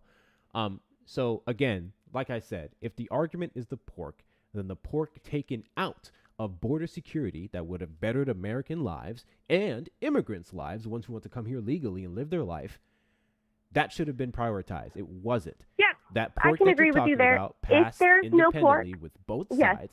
So if you presented that bill to me right now with the pork in it and said, hey, we're sending all this funding to these other countries and then we're going to get actual immigration reform, I would vote for it because that's what you have to do in Congress. I don't agree, but that's fine. We can let it sit we don't there. have to but agree, but that's the reality of the situation. No, of course. I don't like it, but that's the not the reality of the situation. It is. Biden never needed legislation to fix what was going on at the border. Just like Trump, like I said, he fixed it day one on his inauguration. He did not need legislation to do it. He could have did it. He didn't, though. That's the thing. Attacking the border is still being contended in several courts, including the military being present. Yeah, but the National Guard, which is our military should secure our border. Our military secures borders other places. Our military should secure our border. It's just basic common sense, literally. But anyways, it could have been solved at the border. But our military doesn't do a lot anyways unless we're deployed. There's so much military that aren't doing things, so they should be protecting our country. We should be not allowing anyone into this country unless we know everything about you. That's really at the end of the day. Again, we're not allowing anyone in. We never were just allowing anyone in. We had highly vetted processes for asylum. They were not. You can't process. Refugees. You cannot highly vet that many people at one time. It's not possible. They were giving them cell phones to track them. We had people who were detained. We even had Republicans present bills to address that. Ted Cruz, here in Texas, presented the Justice for Jocelyn Act, and that would have been putting putting the thing that put on their foot for people on parole. Why am I like ankle monitors? Putting ankle monitors on people if they were ever released to the country to where we can find them as they're going through the process, which I think is kind of excessive, but I can at least say it was a solution, and it was never even brought to the floor. So exactly, but that happens a lot with a lot of things. So, but my point is, Congress sucks. You as a president, you have to protect your people. You cannot rely on Congress to do what they have to do in order for you to secure the border. Trump secured it. Biden didn't. You even agreed on that. He could have did more. He was a legislative president, not executive order president. He could have done more. That's never. Yes, exactly. And that's my point. And that's my point is Trump had nothing to do with it because Trump was not president. And if people in Congress wanted to listen to him, that's fine. That's their own right. But there was a president at the time which he could have used his power if we're going to make the argument that he was lackluster on the border, in which case I would agree with you in regards to executive action, at least up until 2024. I agree with you. If we're going to make the argument that he was lackluster on the border, then we would have to tie that into some type of concern that we would have. And the concern is often crime. Again, crime did not rise violently during the Biden-Harris administration. Pouring over the border. Stop trying to conflate things. The concern was millions of people pouring over the border. Fox News was reporting on it. A lot of people were angry, but the mainstream media blocks that all out, and it does not allow the mainstream voices media to be heard. Blasted it on a daily basis. CNN what are was talking about. CNN was blasting the Biden administration. Covered the criticism from Fox News, from Steve Bannon, from Donald Trump on the attacks on the border, including some undocumented migrant crime. The attacks on the border. That's all. If they were covering anything with Trump, the border, blah blah blah, not the actual problems happening at the border. The millions pouring in. CNN. They were not reporting on that. No one ever ignored on the amount of people crossing on the border. The Biden administration simply stated that it wasn't a threat. And they try to highlight That is a threat, though. How is that not a threat? How is that not a threat? The data shows that it wasn't a threat. We had no increases so that's fine. in just crime. Because at the time, of course, it takes time for increases in crime. It doesn't just happen just because they all come in immediately. Crime is going to happen. No, they're going to get hungry eventually. If they can't work, they can't provide. Then they're going to have to steal, right? Them coming in during the peak of it was 2022. We had record high inflation. Them coming in during that time. That would be the best time for the crime to be reflected in the affordability crisis. Correct? Not if NGOs are funding their entire thing and feeding them and doing all of that. Then no. Then why would they need to do crime? I think you're significantly overestimating the role that NGOs play in what you're saying. And I think you're underestimating the role that they were playing. I'm aware of them being if people are housed, people are fed, people are getting money from these NGOs that we are funding. And then why would they do crime at that time? I'm sorry, once that money dries up, was backing criminals. I'm not saying criminals. What are you talking about? That's my argument. That crime. You said that crime didn't happen yet. This is where we're getting mixed up. So a criminal is born a criminal? No, a criminal's not born a criminal. It's a criminal. It's a criminal after they do a criminal act. You don't just, it doesn't just happen. You just, right. So you why are things we have to happen. demonizing people who haven't committed crimes? You're I trying am not to demonizing criminalize people. them I just solely said, based you off said that of there was coming here. no, you said that there was no reason, there was no like a rush for Biden to do that because there was no problem. He was saying that the crime wasn't correlating, whatever the I was case. giving their response. And I'm I saying, disagreed with that, but I was giving their response. So don't say yes. I'm demonizing all of them because I never once said that. What I said No, was that I'm it saying takes that you're time. demonizing them based off the threat that you're alleging them to be, based off of I'm you not saying alleging the pure anyone. What number I of had them said coming is here it was takes the problem. time. Yes, that's a threat. When you have millions of people coming in, that's a threat. 100%. When we don't, even if it's not a threat, it's a problem. If it's not a threat, it's a problem. Is that not a problem? How many people do you think came into the country? There's not. It's hard to even tell the numbers, but there was 11 million encounters. There was hundreds of thousands of gotaways. Yes. No. Well, we didn't even have a gotaway number at that time, but sure. We didn't have a gotaway number, so then no one was getting in. No one was getting in. With no one getting in without going through the process? Of course people were getting in. People are getting in now. Exactly. So of course you don't have a Godwin number. It's like, come on. People are getting in. That's why I say you live in a now. delusion. There's common sense things that happen, and if you live in the hood, you understand that the problems that happen. I'm sorry. Do you live in the hood? What? Yes. Is that funny? Yes, I live in the hood. Is that a funny thing? What does that mean? Why did you bring that up? I mean, when you live in the hood, you understand that people will have to eat. When they're hungry, they will go steal. When people are that things happen doesn't mean you're a bad person. That's a hood issue. I think yes, anywhere it is a hood issue. What do you mean? That is a hood issue. It doesn't happen in rich areas. Measures. But where does it happen? More likely in the hood, in poorer areas. And where it's impoverished areas. You can describe some of them as quote unquote. See what I mean? Hood, Liberal. But that I know it's okay. You live in a delusional mindset. I know. Specific. I'm sorry. I never denied anything, so I don't know what I said was delusional. Well, you're saying we had to break it down just so you can understand what hood is. Impoverished. Yes, the hood is impoverished. Hood is in regards to African American community specifically. Hood is not in regards to African community. Yes. That is ridiculous. Hood is AAVE. African Americans are the ones who coined the term the hood. Just because they coined the term doesn't mean that it's only referring to African Americans. So using it in other ways would not be correct. No, the hood, wouldn't. Mexicans, everyone labels the hood. So what are you talking about? That's not just a African American thing. Incorrectly, but I digress. Again, see, exactly. If we're to talk about undocumented mindset migrants, right there. Then we have to talk about them being a threat. What you're saying is you don't care if they committed crime or not. It's a problem. It's a problem. You can't just let a bunch of people in unvetted. It's not. What is the root of this problem? Exactly. So that was Kamala Harris's job. She was supposed to go to these countries and figure out what the root of the problem was, and she actually did her job well. We don't know. That's what I'm saying is we don't know what the root of the problem is because the person that was in charge of the root of the problem was supposed to help and fix those, but instead she never once visited the border. She just let all of this happen, she visited the border and nothing happened. Under their administration. When did she visit the border? One time was in 2024, and I forgot what the first time was. 2024 election year, exactly. Come on, all of this was going on at the. What does going to the border have to do with immigration security? If she was the border czar, correct? Biden labeled her the border. Yes, she was. Biden. No. Yes, there's video. What are you talking about? Biden labeled her border czar. Pause for a second. Guys, 196 people in here. Let's get the likes up to 200K. W's to y'all for tapping so far. I appreciate every last one of you. Keep on doing all the good things. Oh, shit. I forgot to get my back up in here. Did we knock out the gallery, y'all? Did we knock out the gallery? Okay, well, I do got to get back to work, though, so I can't stay through all this. But you do understand that Kamala Harris was never labeled a border czar. That was literally a Republican talking point. There is no official position in the government, or at least not until Trump got in, where border czar was a thing. So Biden never put her in charge of fixing the border? No. Biden put her in charge. Okay.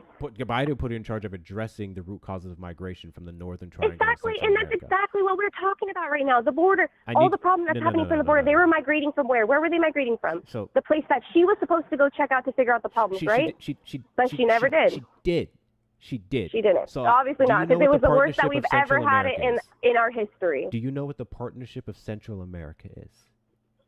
And what? Go ahead. You don't have to ask me. Just tell me. Well, Go ahead. I'm asking you because you're making these claims. This isn't a got you question. I'm just trying to help you out here. No, I don't care about got you questions. Just tell me because I have to go back to work, like I said. Is what was started under the Biden-Harris administration after, in March of 2021, Joe Biden tasked Kamala Harris with addressing the root causes, addressing the root causes of migration. Thank you guys for the followers from the Northern Triangle of Central America, to which she did so. We got investments in several different areas in Latin America and Caribbean countries, such as Venezuela, Guatemala, Honduras, El Salvador. We got about $5.2 billion in private sector investments, because her goal was that they were coming over here for a reason, so we need more jobs in the area. So $5.2 billion went into infrastructure there and supporting the businesses that would give people jobs. Then we gave them about $4 billion more in direct payment assistance to help with humanitarian aid, and so on. I understand and so forth. all of this doesn't matter if those countries were hotspots coming over, right? We have a bunch of PDA members coming from Venezuela. Your claim was that she did absolutely nothing when it came to the southern border. So I'm simply telling you exactly what she did, and her role there was not as a border czar, because vice presidents don't have executive action over the border. I do hope you know that.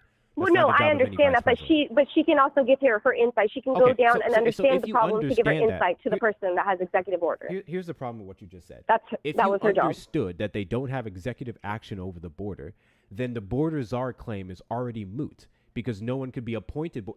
A vice president could not be appointed border czar, because they would have no powers over it.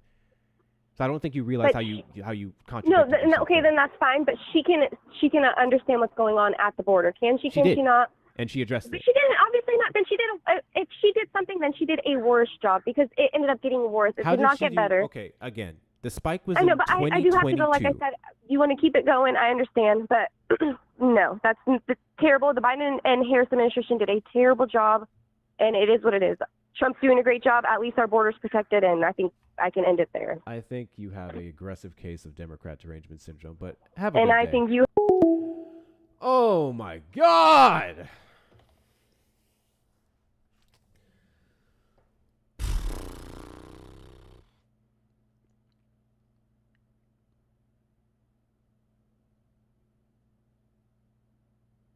I don't know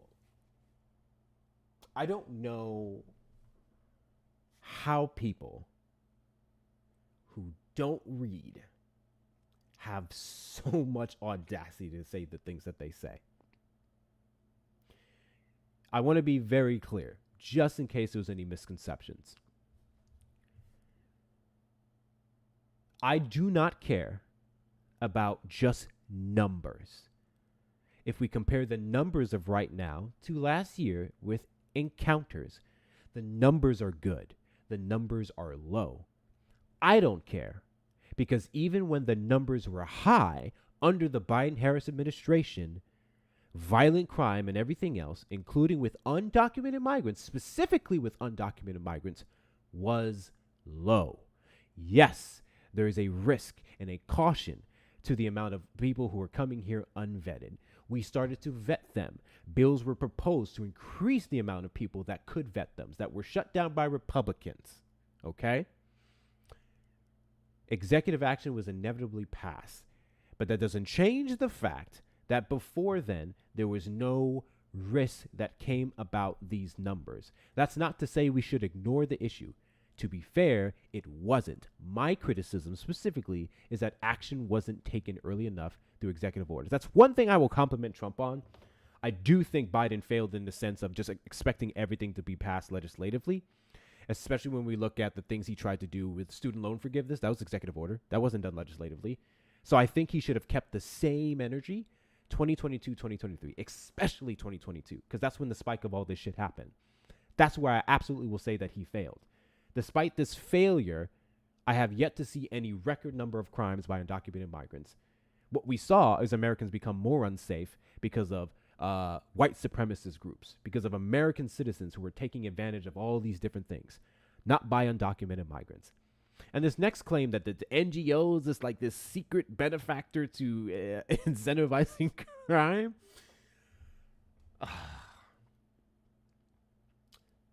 As I stated already, the federal government funds some of them.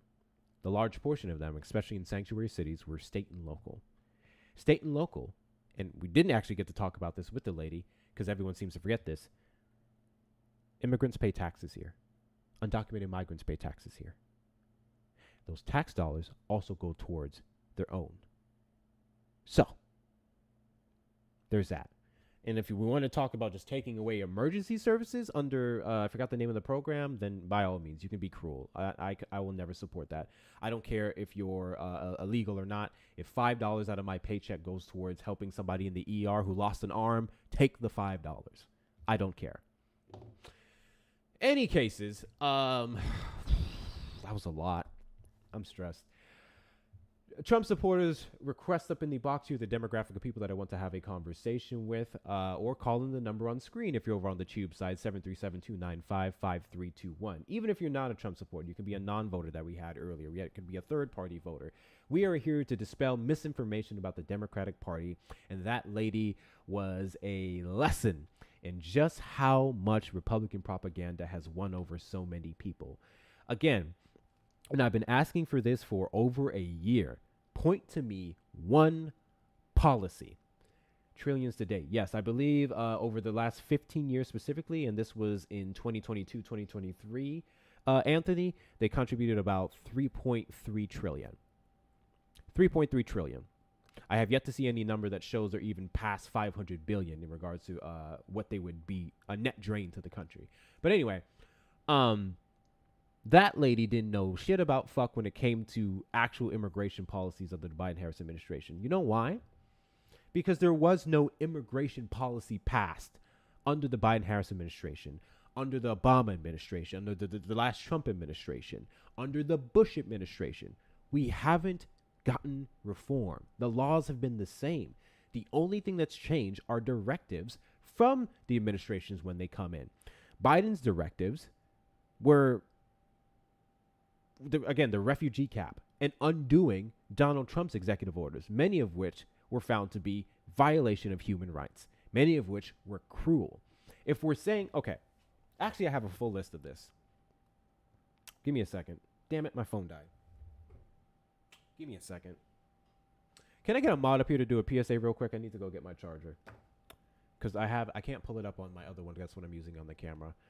I made a list. I actually went through the Biden-Harris administration 2021 through 2025. I made a full fucking list of every executive order that was actually passed under that administration. Because I kept hearing people say he made it looser. He started saying people can stay and all this stuff. And I'm like, okay, I should be able to find this, right? And to my surprise, every single executive action, every single fucking one, was nothing of the sort. There is nothing you can pass. Well, thank you, Shauna, for actually looking the fuck out. Jesus Christ, where the hell are the rest of my mods? There was no executive order that was passed that said, let more people in. The closest thing you can find, I already went over with her, was the refugee cap, which was a good thing because those are heavily vetted legal processes. But thank you, Shauna, for coming up. Give me 1 second. Okay. Hello, everyone. Hi. So there's 189 people in here, and we're trying to get to 200,000 likes. If everyone could just tap the screen, that would be great. Tap the screen like Santa taps Mrs. Claus. Come on, guys. Don't tell Hector I said that.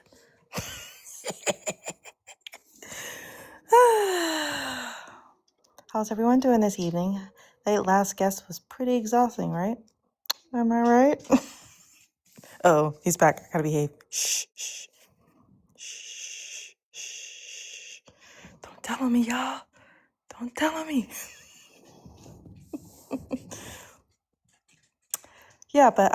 Let's do all the good things and no one tell on me. That'll be great. Thank you. I was on my best behavior. I didn't do anything. Literally got back to nobody tell on me. Literally came back to that. I appreciate you coming up, Sean. Bye. What did she do? What did she do? She didn't do nothing. I don't believe you. What did she do, y'all? I'm curious. She said tap the screen just like Santa tapped Mrs. Claus. You're all lying. It's fine.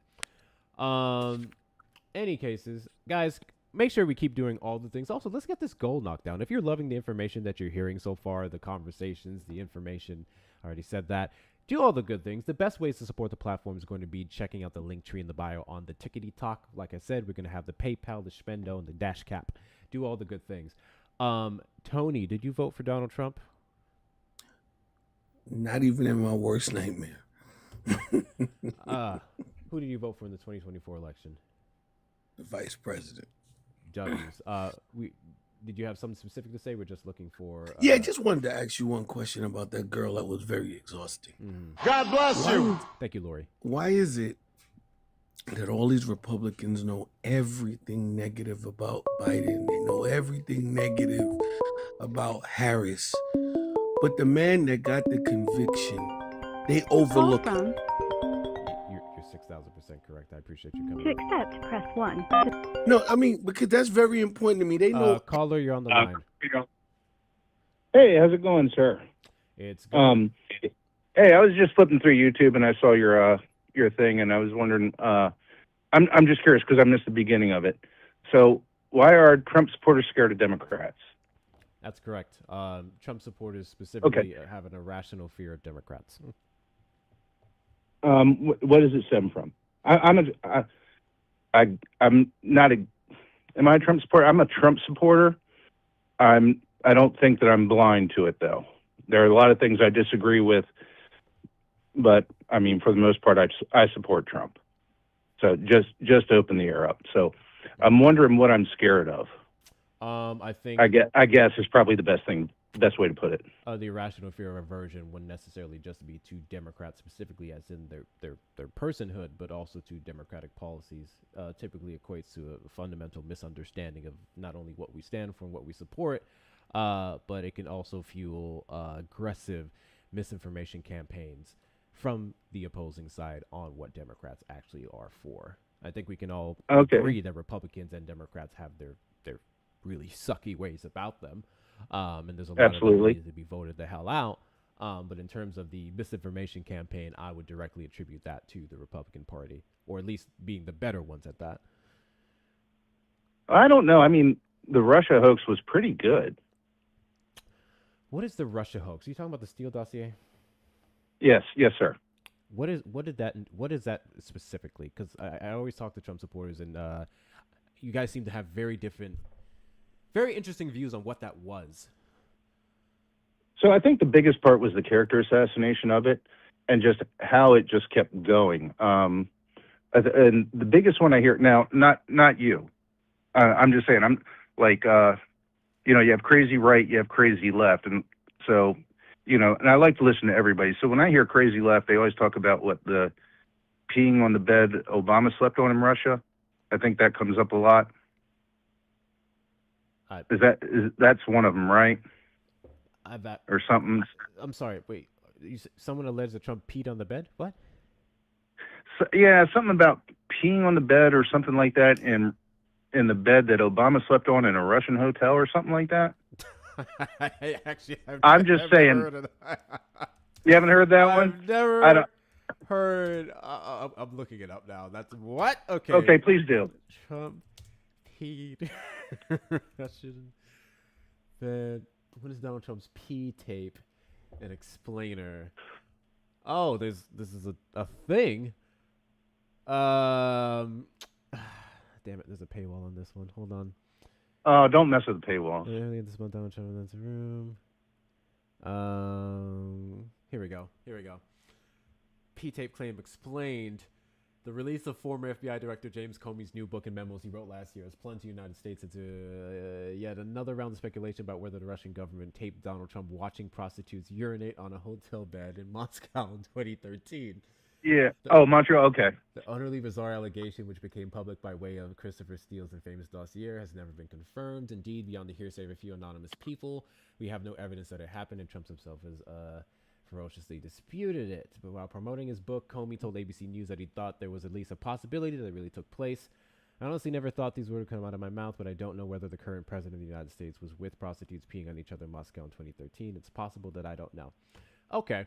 So apparently this was a thing, and it was a thing that was alleged. I cannot speak on this. I just was now made aware of this. To my knowledge, when it came to the Steele dossier, the main concern, or at least the only thing I gave a shit about, was in regards to Russian collusion specifically, and many people trying to tie Donald Trump to it, which, as we know, they couldn't do Trump, but we very much had Republican officials who also worked on his campaign that were found to be guilty. Yeah, I kind of question that one too, especially the Kushner thing with what the Russian girl who got the was it Krishna or was it his son who got the meeting under whatever pretense? And again, this is politics, and whatever they say, probably only 10% of it's true. I mean, and I agree with that on every side. I would also say, and I only speak for myself here. I can't speak for everyone else. If I voted at this time and I found this out, I have a plethora of reasons as to why I would never vote for Donald Trump, but this wouldn't be one of them. if he agree. chose to have consensually do that on people who allowed it, I wouldn't give a shit. Like, this is the least of my concern when it comes to Donald Trump. Personal opinion, people may disagree. I could care less what people do in their bedroom so long as it's consensual. I think this is actually fucking stupid. No, and I think that's perfectly logical. And like you said, as long as it's in their bedroom consensual, I don't care. But and again, misinformation. You want to talk about another one is Biden falling up the stairs. Wait, someone fell up the stairs? I don't care. I just don't. I don't disagree with you at all. It's a nitpick on his age, but I personally don't think anyone should be in the Oval Office over 70.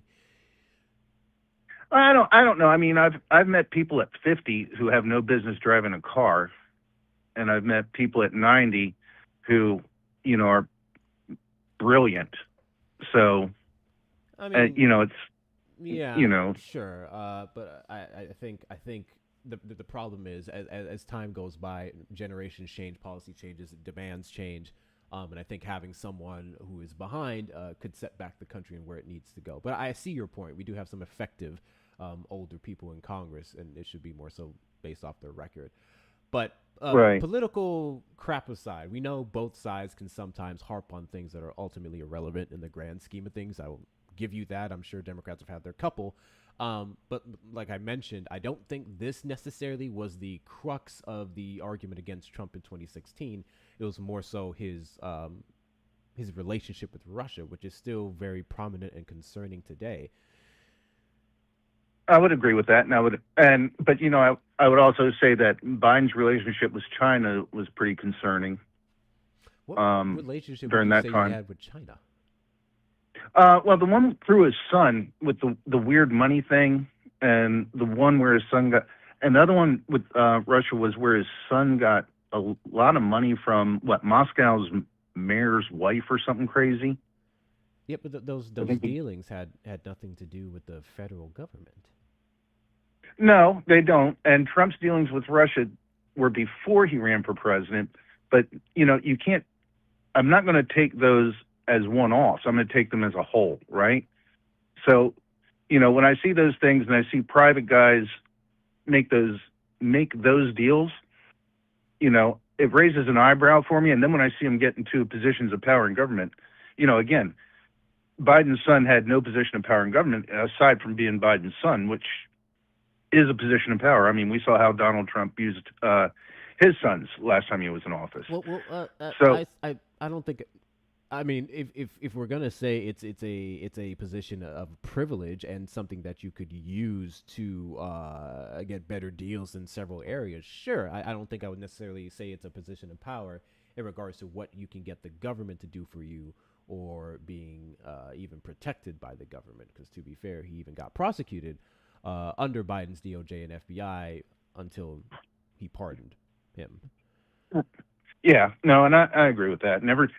And I don't fault Biden for pardoning his son. I really, You're one of the few that don't.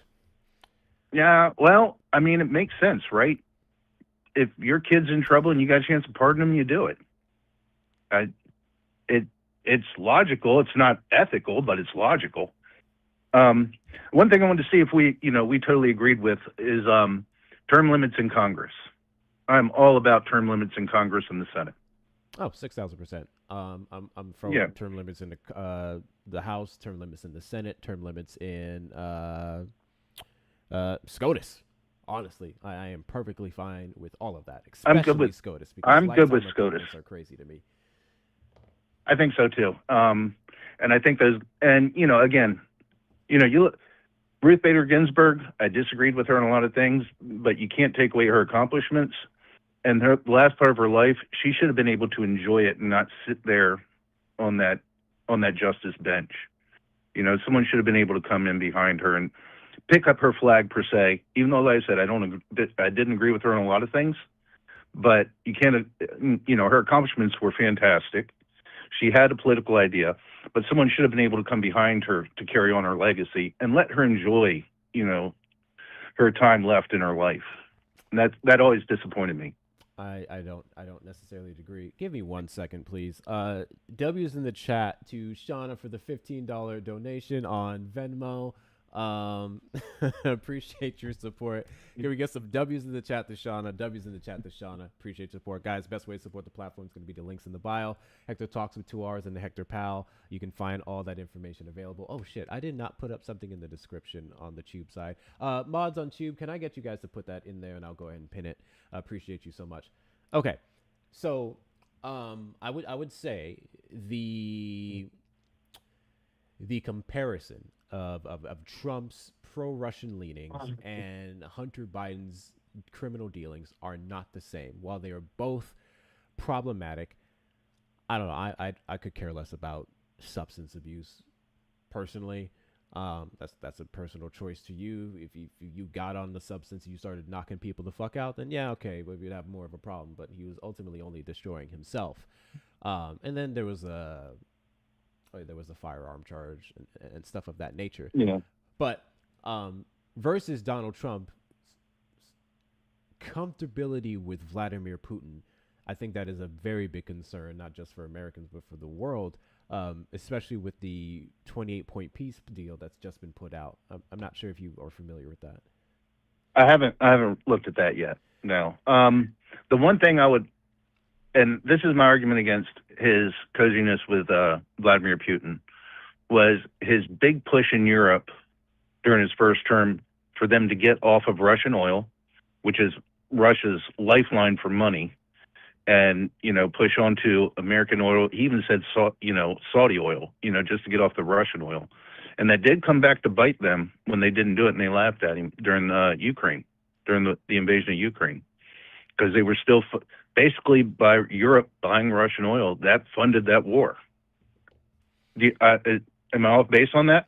In part, yeah, I would say that that's correct. Mm-hmm. So when he's trying to push them to get off of Russian oil, I mean, I would say that would cripple Russian economy, wouldn't it? Yes, to some degree it was, and we saw several sanctions that were lifted. It just the argument of them being the bigger guys in the big house is not enough for me. While I would say Vladimir has been pushing it, I still don't think anything surrounding a quote-unquote World War III scenario would have been possible. I think they still very much have a lot to lose versus the rest of the country. But in regards to the 28-point peace deal, we saw the reports that came out because Trump and other officials said that it was theirs. We come to find out it was just suggested completely by Russian entities, and then we just agreed with it.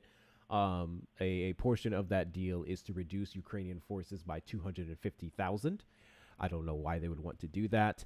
Another provision was to ensure that the U.S. got 50% of any money that would come from those dealings, which, of course, the next one that I found extremely concerning was the sanctions that were supposed to be lifted, or that Russia was basically going to be head over the humanitarian aid and money that would go into the Ukraine region. There's just a lot of things in there that just doesn't necessarily sell me on actual peace. It's just more so weakening the region for a full takeover, and then we can be back. No, I agree. In the next couple of years. But I said I haven't read it, so I'm gonna take your word for it. But yeah, I wouldn't agree with those things, not at all. And I mean, let's be honest. You know, if you send Russia food aid, they're going to sell it. That's not going to Ukraine. I think it will. I think it will go to Ukraine. It's more so, the interesting part about it is that the money that they're going to be getting from, because we have some sanctions on them still, to be fair. So those sanctions Right. are going to be lifted. The U.S. is going to lift some of those sanctions, and then a portion of the sanction money is going directly to Ukrainian aid. So I do think it's going to go there. I just think it's a sliver of what they're going to make. And then I think everyone should be concerned at when those sanctions are fully lifted, what Russia is going to do with the remainder of that revenue. I wouldn't trust Russia. Oh my God, you're arguing for Trump and I'm arguing against Trump. I don't know if I describe that as arguing for Trump, but there are provisions in there, so I don't necessarily think it's going to be a blanket. Russia gets a bunch of money, bad things situation, but I just don't think Ukraine is coming out better from this deal. No, they aren't. They're in a loser position. I'm surprised they lasted this long, to be honest with you. The Russian army just wasn't as good as I thought it was, to be honest with you. I think the Ukrainian army impressed a lot more people than we thought, to be honest with you. Yes, it did. A lot of it was backing, but they tried to deny reports that we were at a standstill or even winning in some regions for like the last 2 to 3 years. Yeah. Well, we learned that the javelin is a very effective weapon, haven't we? That we have. So why did you vote for Trump? I'm curious. I'll be honest with you. The overall thing was the inflation. The inflation was getting out of hand. I mean, there's a lot of little reasons, but it's always the big one, right? Because inflation murders the generation behind you. And we're kind of seeing that now, right?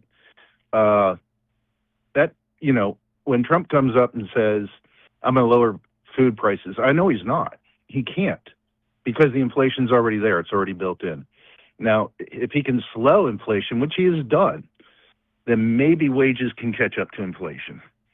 I mean, you go back, and inflation's, like I said, inflation's built in. What, in the 1850s, you bought a piece of candy for half a penny. A farm was $10. We can't go back to that time. But, government inflation just murders, anyone that's up and coming or trying. You said government inflation. What do you believe that the Biden-Harris administration did that caused that spike that we had? So, I mean, it's the same thing as credit card, right?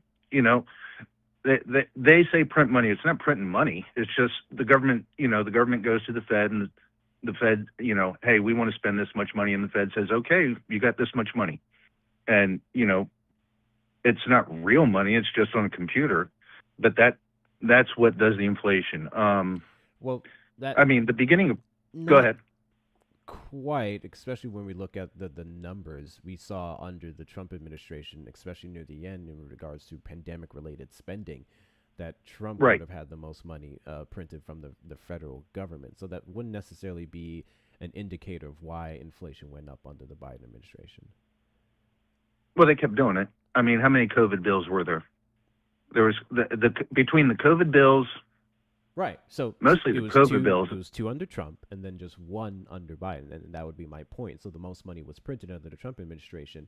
And then what we saw over time was the aftermath of that inflation, because they had to get their money back somehow. Right. Well, the government's not going to get their money back because inflation, when you borrow money, inflation is great, right? So because that makes, your dollar that you borrowed, you pay back, that dollar is worth less. So you make money off that. That's, that's why multimillionaires do that. Rich people, technically they're always in debt. Yes. Technically. So where the criticism I would levy against Trump would be in our unpreparedness for the pandemic, or in some cases the misinformation that was perpetuated by his administration. We know that we had a pandemic response team that was disbanded when Donald Trump took the Oval Office. It was set up under Obama, if I'm not mistaken. That could have played a role in better addressing the issue. I don't think it would have stopped it. I think that's outrageous, anyone who thinks that. But I think it could have been better prepared. So that pandemic response team wasn't that had always been there. We'd always had a pandemic response team. And all they did was just get rid of the head part of it. The pandemic response team was always there. It's still there. They just cut some bureaucracy. But yeah, it was heavily disbanded is not the right word I'm looking for. And cut isn't necessarily it either. They had a lot less power and authority under, and I think there were some cuts. They so I was in the Army and I did some bio warfare stuff. I got stationed at RID and done stuff like that. And you get on the inside of that stuff and you cut through the bureaucracy, and it's 10 layers of crap to get anything done. I mean, that and when you start adding, protected us under the Ebola pandemic, not quite fully. Well, we didn't have an Ebola pandemic. You can't. Well, we had some. All right, so cases Ebola here in the United States, and we addressed it appropriately. Right.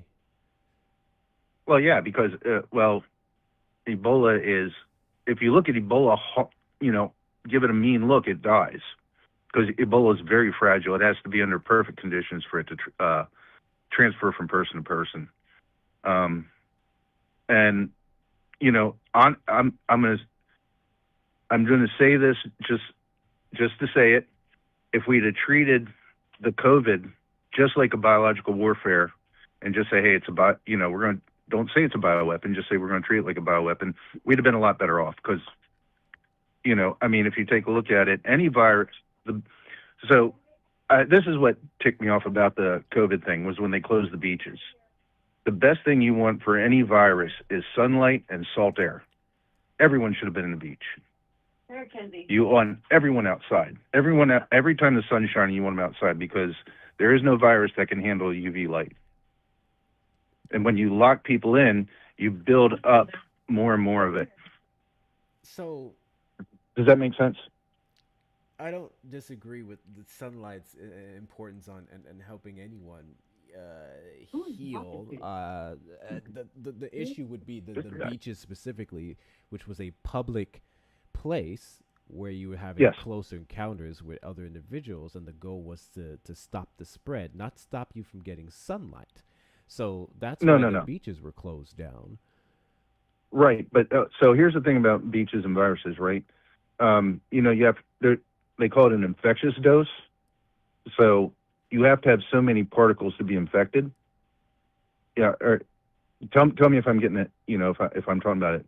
So between sunlight and that beach air, that wind blowing off the ocean, you don't get the infectious dose. It spreads out too fast. Does that make sense? I am unaware of. I've never heard that before a day in my life. Just look it up. It's infectious dose. So, I think, and this is off the top of my head, I'm not sure. Like an infectious dose for anthrax, I think, is 250,000 particles. That's. Let me see. I think. Yeah. As far as contamination, effectivity in the beach environment. Study here by virus contamination, effectivity, variation, volume, focus on sand and stranded material. Viral contamination in sand is higher than in stranded material and seawater. Contamination can be estimated from the total coliform count. HADV infectivity in sand persists longer than the one of the coronavirus. The viral genome in sand persists for a long time for both HADV and coronavirus. Let's see. SARS-CoV-2 in artificial seawater and on the things.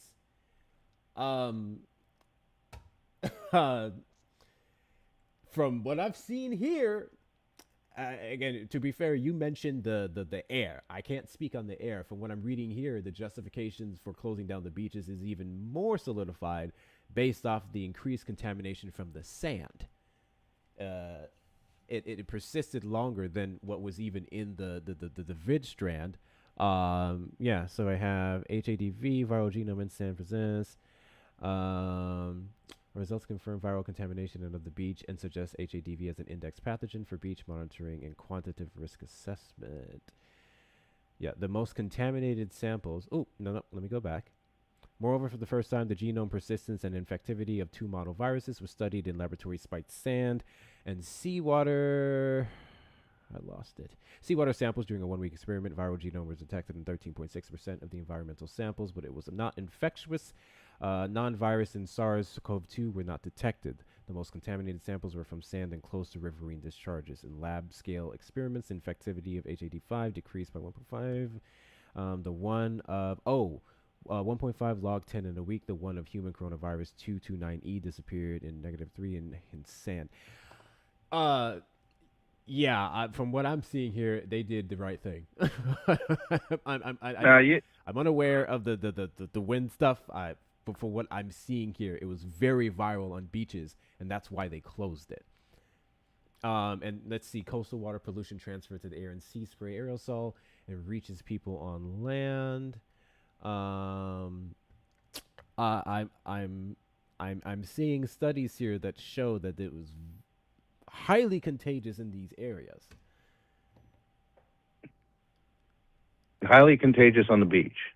This beach here. Let me do. Or did they now when you read it, does it say that they found that it was infectious, or that it would cause infection? There's a difference. Let's see. So the most I'm seeing here, to your credit, would be the transmission specifically in well ventilated air of the beach. So the issue was ventilation per se, and they would say the spread of it was to say that you could have a better chance. But considering the population and the fact that we can't necessarily control any way the wind blows and how these strands would get on you, that's still extremely risky.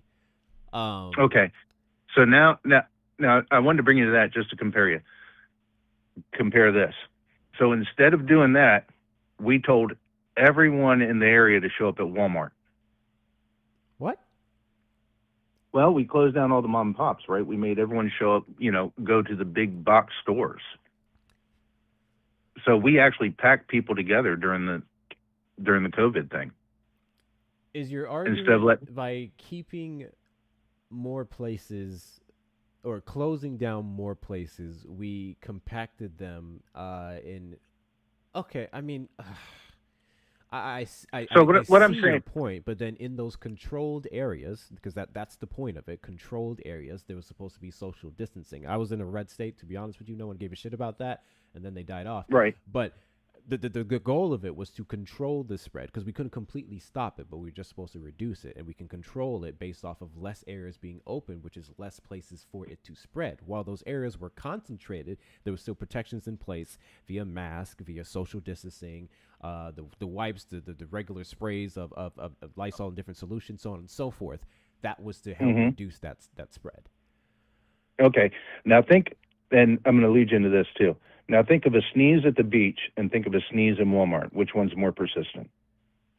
Sneeze at the beach, based off the fact that you wouldn't be wearing a mask, and it would be widely spread everywhere, would I would say be, it's ultimately dependent on the situation, but I would still say it would be more contagious based off of population. I think your argument is that since there was more people in this store, which to be fair, many stores set a limit on how many people they let in per time. I remember that as well. I don't think Walmart was one of them, but yeah. No. The amount of people that would have been in the store in regards to with the social distancing and masks, they still would have been safer off because they wouldn't have been in an open spreading environment to the people who would have actually had it. No, they're in a contained environment with the people that have it. It is contained. So yes, if someone walked into the store with the strands, it's in the store. But then again, staying 6 feet away from each other at least, and then you wearing your mask reduce the spread because it was never to completely stop it. We couldn't have done that. Same thing with the vaccine. Everyone says the vaccine was supposed to stop it. It was never advertised that way. But no, it shouldn't have been. Yeah, and it was advertised that way, and it shouldn't have been. I am unaware of any official doctor who was controlling the situation saying that it actually stopped the spread of the strand. I'm trying to watch the words here because TikTok is sensitive and they will flag me. I understand. I don't understand this. Where does this come from? To my knowledge, because Fauci would be the big doctor that everyone points to when it came to the pandemic flu. We'll just call it that. I'm unaware of Fauci ever stating that it stopped the spread. I don't know. I think, did he say it would stop the spread? I don't know if he said it would stop the spread, but I think that the biggest thing was he never stopped anyone. You know, he did all those talk shows and they were talking about getting the vaccine to stop the spread. And he never corrected them, I think was the biggest thing. And said, hey, look, it's not to stop the spread. You know, and he should have said how vaccines work. Because people, you know, people compare that stuff to the movies, right? Like, oh, Outbreak's a great movie for that. You know, that Ebola strain comes out, and in 24 hours, they got a vaccine off of someone's blood. Okay. So I'm actually not going to doubt you there. I'm certain It's all right. in a time of distress that there probably were officials that straight up said it would stop it. As to Fauci's rebuttals to some of those things, I'm pretty sure he made statements. I cannot sit here and account for every single podcast or whatnot of him addressing. I cannot either. But I would say No, I federally, Yeah. I'm unaware of that ever being pushed forward to the public. Not to mention, let's say that it was, which I would say is a problem. It was a very unknown time with very unknown factors for a large group of people. One day, this one piece of information came out, and the next, like, nope, that's not the case anymore. And that's actually one of the reasons why I supported the the fact checks on Facebook, which I'm sure you probably would disagree with. We'll get to that in a second. But there was just so much things going around. It was hard to control all the information being put out. And it was more than just the government. It was like this official or this wannabe TikToker. Yeah. It was a mess. It was a mess. And I hated the politics of it. And that was the one time where everyone should have got together and said, hey, look, this is what we're going to do. We're going to do it as a united front. I don't agree. I would say people were trying to do that, but kind of to your point, it was very much politicized, and I mean, it was politicized by both administrations, I would say, and by everybody, but particularly by Republicans. The problem that we had on our side of the aisle were people trying to undo the harm that the pandemic spread. Yes, we know that there was a 93% recovery rate. Like, no one can deny that. For the most part, most people who caught it were survived it.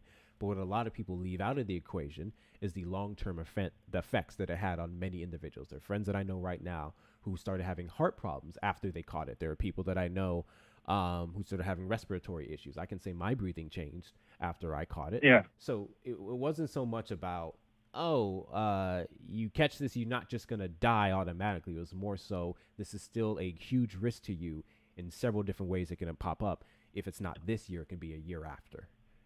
So I don't know, you might know more about this than I have. And it's been a minute since I've looked at it.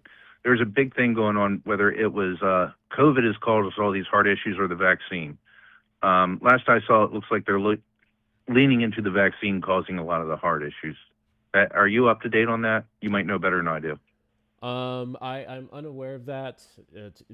There may have been some loads that could have had some adverse effects on people.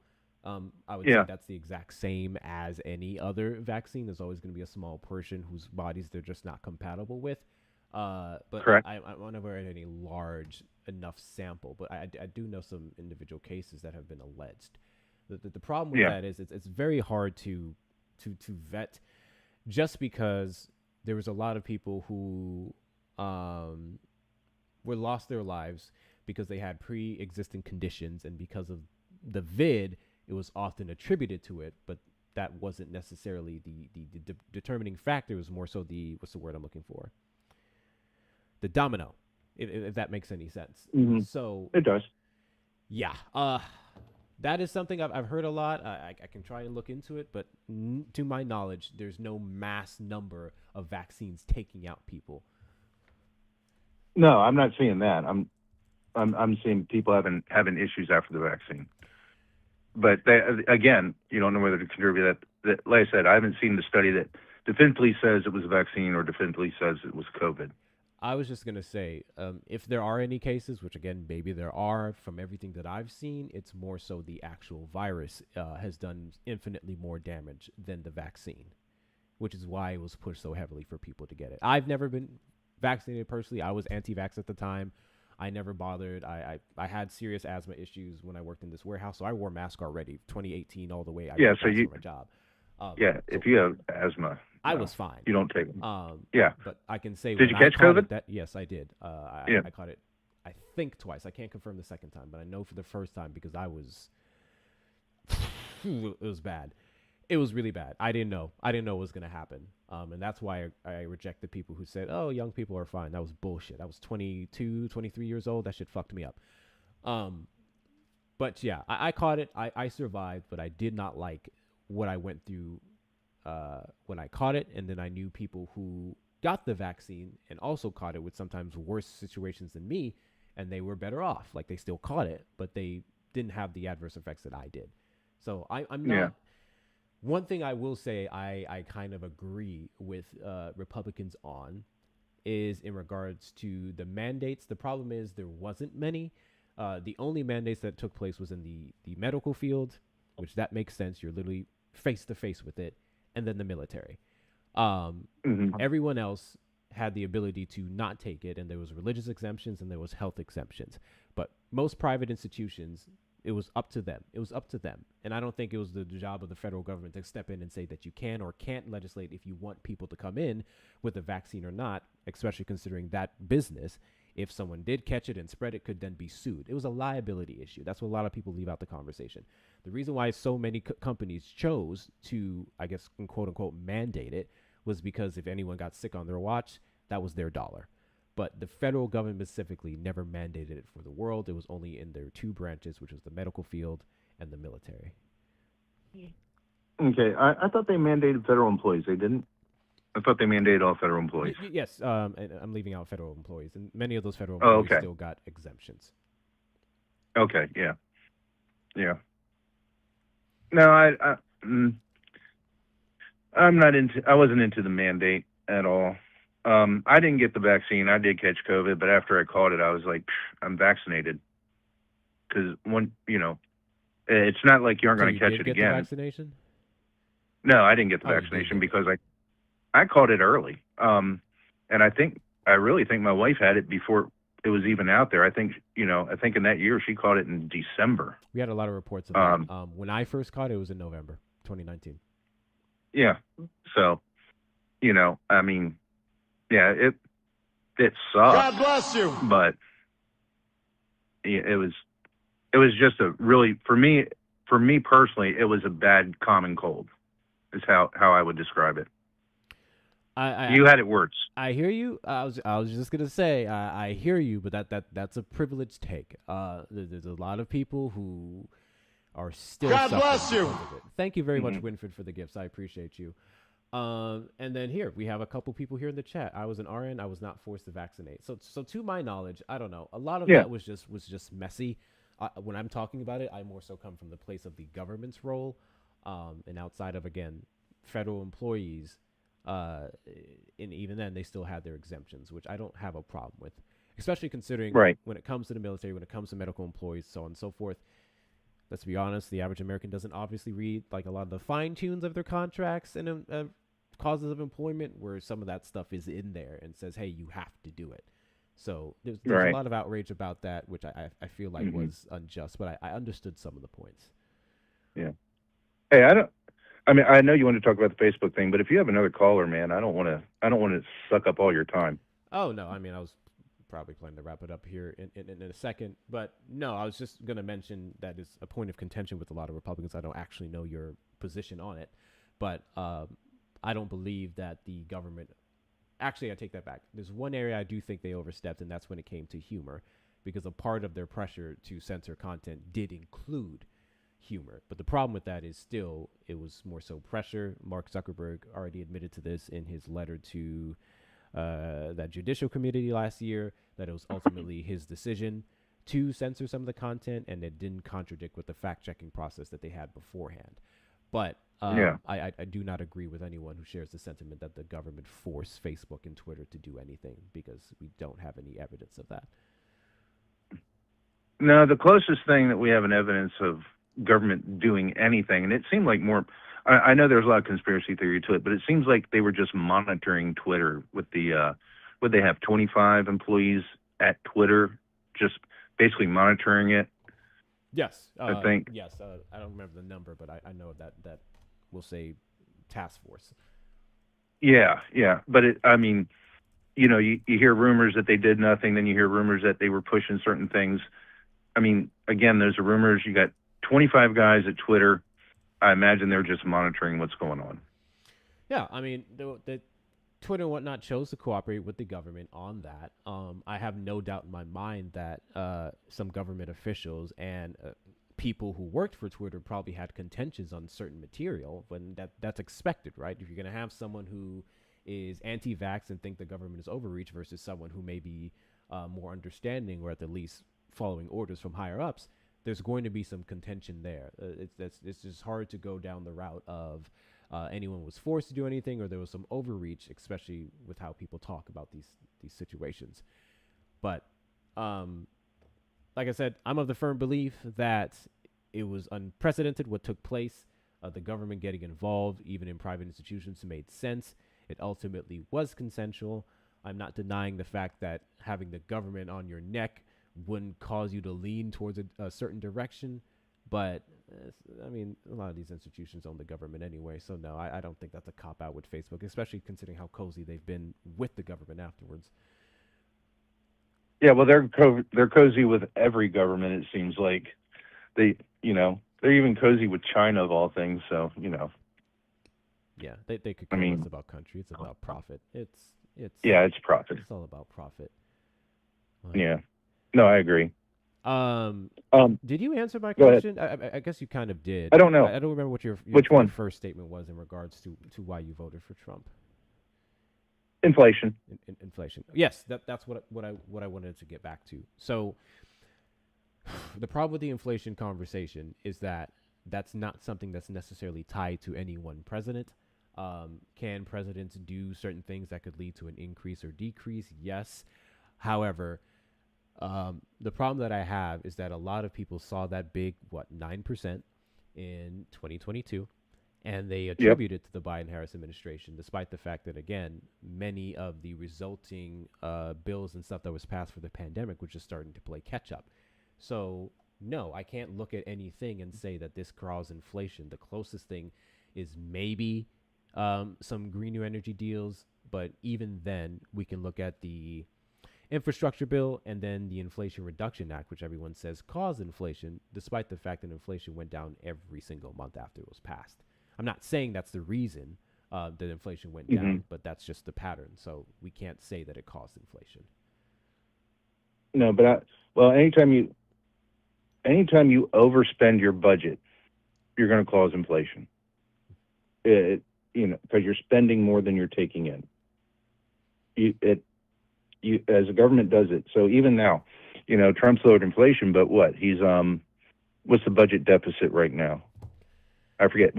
He's adding another $1 trillion? Yeah. So that within the first 3 months, I think. Yeah, it's going to cause inflation. I mean, outside of was it Medicare and Medicaid? Our biggest debt right now is the interest on what we borrowed. It's going to cause inflation. There's no way around it. We paid $880 billion in interest last year. Yeah.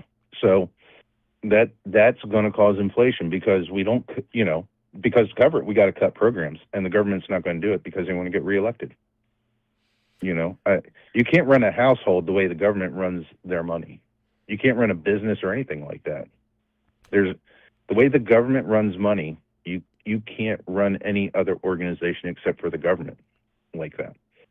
I don't necessarily disagree with that, but with that being said, I'm sensing a bit of a contradiction because if we're to talk about the government spending, and that's going to be an issue under any president, we can be fair there. Then we can look no further than the Big Beautiful Bill's plan to give about $4 trillion in tax cuts over the next couple of years, and say that that's a horrible thing. Now, if those tax cuts were reduced just to you and I and the standard deduction, by all means, but we know that was given to some of the richest people who would have benefited from that. So I don't necessarily think that's a good example of fiscal responsibility. And to your point, maybe not this year and maybe even not the next one, at least not near till the end, we are going to see inflation go up. Yeah, it's going to go up. It's going to have to go up. I don't know. I mean, you might know this better than I do. Where is the United States tax system on the Laffer curve? Where's our sweet spot? Do you know? I'm actually unaware of I that. think it's. I want to say 33%, if that's right for the United States on the Laffer curve. So, and I know the idea of giving these rich guys money, it stimulates economy. I understand the theory of it. I understand why. I'm not sure how effective it is, but I know that it's more effective than giving the government money to spend. And there's got to be something better than both of those. Let's see what it is near peak 29s. Trying to see the exact number. Once I found here some KDM switch to April last year. Top tax rates are already on wrong side of Laffer curve in at least 10 states. Americans in 10 states currently pay top tax rates above 49%, which is likely above the revenue maximizing. Face combined federal states rates above 49%. Interesting. Okay. So yeah, that would be the position of policy that I would contest. I don't think those tax cuts were necessary. Specifically when it comes to the corporate tax rate more so. That's more so what I criticize than anything. While the 15% reduction never passed, thank God, it's still 21% from the original Tax Cuts and Jobs Act. It's staying at 21%, I think, was the problem compared to the 8% increase at least proposed by Biden-Harris. Right. Well, you don't, I mean, in the middle of whether we're in a recession or not, we're basically in a recession if you just go by housing prices. You don't want to increase taxes during that time. You really want the government to take the hit over the population. Well, to be fair, their plan wasn't to increase taxes on everyone. It was to somewhat counterbalance some of the things that you're talking about via the 1%. A heavy policy of contention was the unrealized capital gains tax, because of what it would do to their stocks and everything else, but that would have only affected 10 or 12,000 people, and there were still fine tunes in that. So, I'm pro middle class. Everything I talk about, everything I advocate for, is going to be pro middle class. I'm not a hate the rich person. However, I do think we can definitely make them pay a bit more than they absolutely do, because you want to play in the richest country in the world, you got to pay your share. So see now, yes. I have a problem with that phrase, because when you say you got to pay your share, that means different. That is a different meaning to everybody who says it. Sure. That's a very ambiguous thing. What I would say instead of that, I'd say close all the tax loopholes. Oh, I don't disagree with you. Absolutely. I do think if we look at both plans, to be fair, there wasn't enough reform overall. And I think that is something that, hell, they're not going to talk about that for the next decade, probably. But certainly, I can still say under our current tax code, I will not support any corporate tax rate that's less than 35%. I think we saw under the Obama administration that with that number, we still saw record high job growth, record high profits, medium household income increases, and bringing it down to 21%. We saw more of a transfer of riches from the lower middle class people to the top 1%, especially if we track it all the way back to the Reagan administration. So, but I agree with you there. I do think if we talk about taxing people more fairly, including you and I, it's really going to not come from either of those bills. But I do think the proposed one by the Biden-Harris administration was a step in the right direction to some degree. I'm trying to remember that one. That one was a 29% corporate tax rate. The standard deduction being doubled under the Tax Cuts and Jobs Act would have been kept under that administration. For the first year, we'd had a $3,600 child tax credit, and then back to the standard afterwards. There was no tax increases for anyone who made under $400,000 a year. That was the basis of it. Oh, and the unrealized capital gains tax. Right. But again, and here's my thing, right? They label all these bills and all that stuff like that. But if you didn't close the loopholes, then you've done nothing. Because I raised you to 39%. Okay, well, we took a 39% loss in selling widgets to Zimbabwe. So we're going to get that money back. Okay, come on. Yes and no. No, you. Yes and no. I'd still say it's a start. Well, do you remember? It's about 4 or 5 years ago. I don't.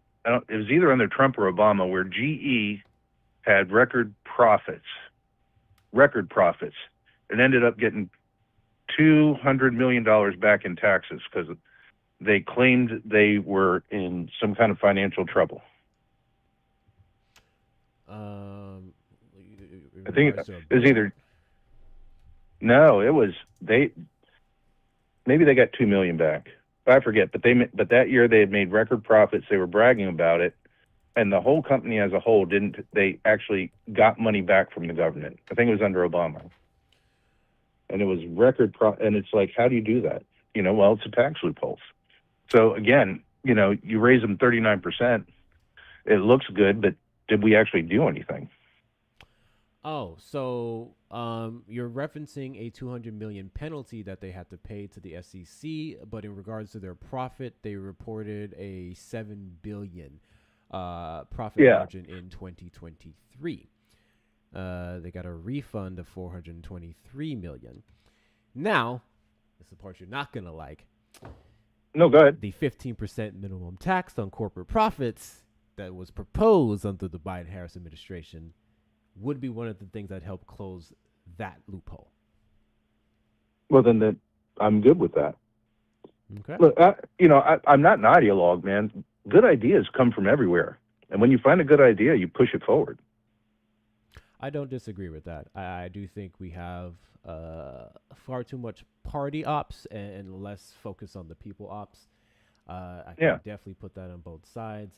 Clearly, I don't like your guy because he labeled all my guys the enemy within. No, he hasn't. He hasn't. Yes, it was. Several interviews. No, he hasn't. Oh, you mean Democrats? Yes, he labeled Democrats the enemy within. I'm going to take a little bit of license with that. I think he more meant the political Democrats, not your average, normal, everyday, run-of-the-mill person. Trump goes after leftists. He absolutely does. He speaks on us being nuts. He talks about the transgender for everyone, whatever the fuck that means. I don't think he differentiates the party versus people. In fact, he will often... Actually, I take that back. There's one or two rallies that I did hear him say where he specifically mentioned the Democratic Party, but it's really selective. He'll take his moment to shit on the people who vote for them anyway. Well, that's politics anyway. I mean, all right, so all Trump supporters are Nazis. I mean, do you agree with that? No. I mean, but it's a broad label. There's some white supremacists, So, yeah, it's tough when you get to there. Anyone who says that, I disagree with. What I will say is that, no, not all Trump supporters are Nazis, but I don't think all people who voted for Trump realize in part that they supported the Nazi party. That's what I will say. Let me think about that. Hold on a second. And I can give examples of that. Yeah, I want the examples. So we can talk about the likes of Steve Bannon. We can talk about the likes of Stephen Miller. These are people who came out openly and made statements about the Great Replacement Theory in regards to this conspiracy by Democrats to import undocumented migrants here to keep them voting Democrat. We can talk about that's not a theory. I mean, migrants. Well, no, I mean immigrants that come, where Cuba and Venezuela vote Republican, and the rest of them vote predominantly Democrat. I mean, now whether they're doing it on purpose or not, that might be the theory. But Well, it would But I mean, only that's it would only make sense. And to we saw the Latino vote for specifically for men go 60 something percent to Trump. So that's the funny thing I right. find about that theory is that it doesn't hold up. However, the problem I have with that is it's ridiculous. So the quote unquote import of migrants, again, there's no democratic policy per se that would advocate for that. It's more so they want us to be more accepting. They want the legalization of ones here that do not have any criminal records. I'm very pro that. The only reason I give a shit about immigration is because of terrorist and crime. You take that out of the equation, I don't give a damn. Especially when you get them an ITI number and they start paying taxes, so they're no different from you and I. Okay. But outside of that, it's far fetched to go that route because really and truly, majority of people on the Democratic side don't necessarily support open borders. They've never advocated for that.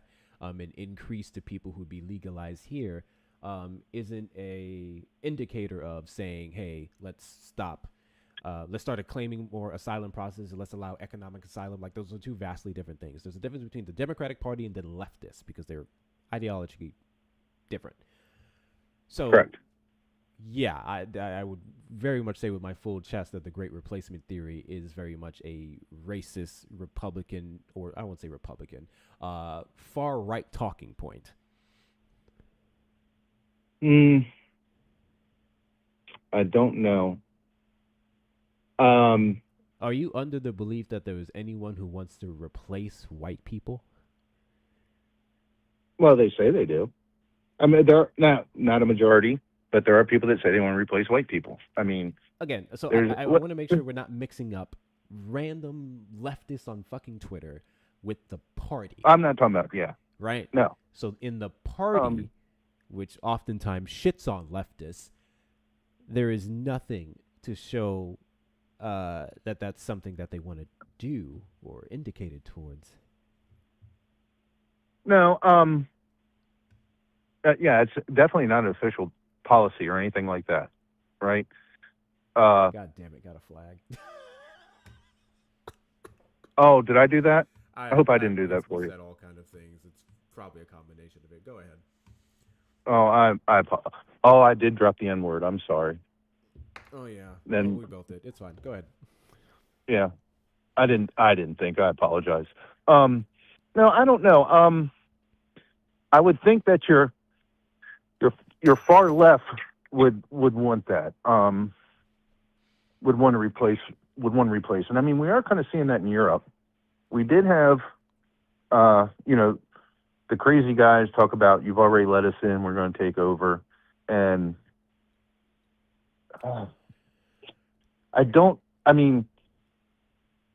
to say it's an active thing, I think is wrong. I think it may be a consequence of the system we're trying to do. Does that make more sense?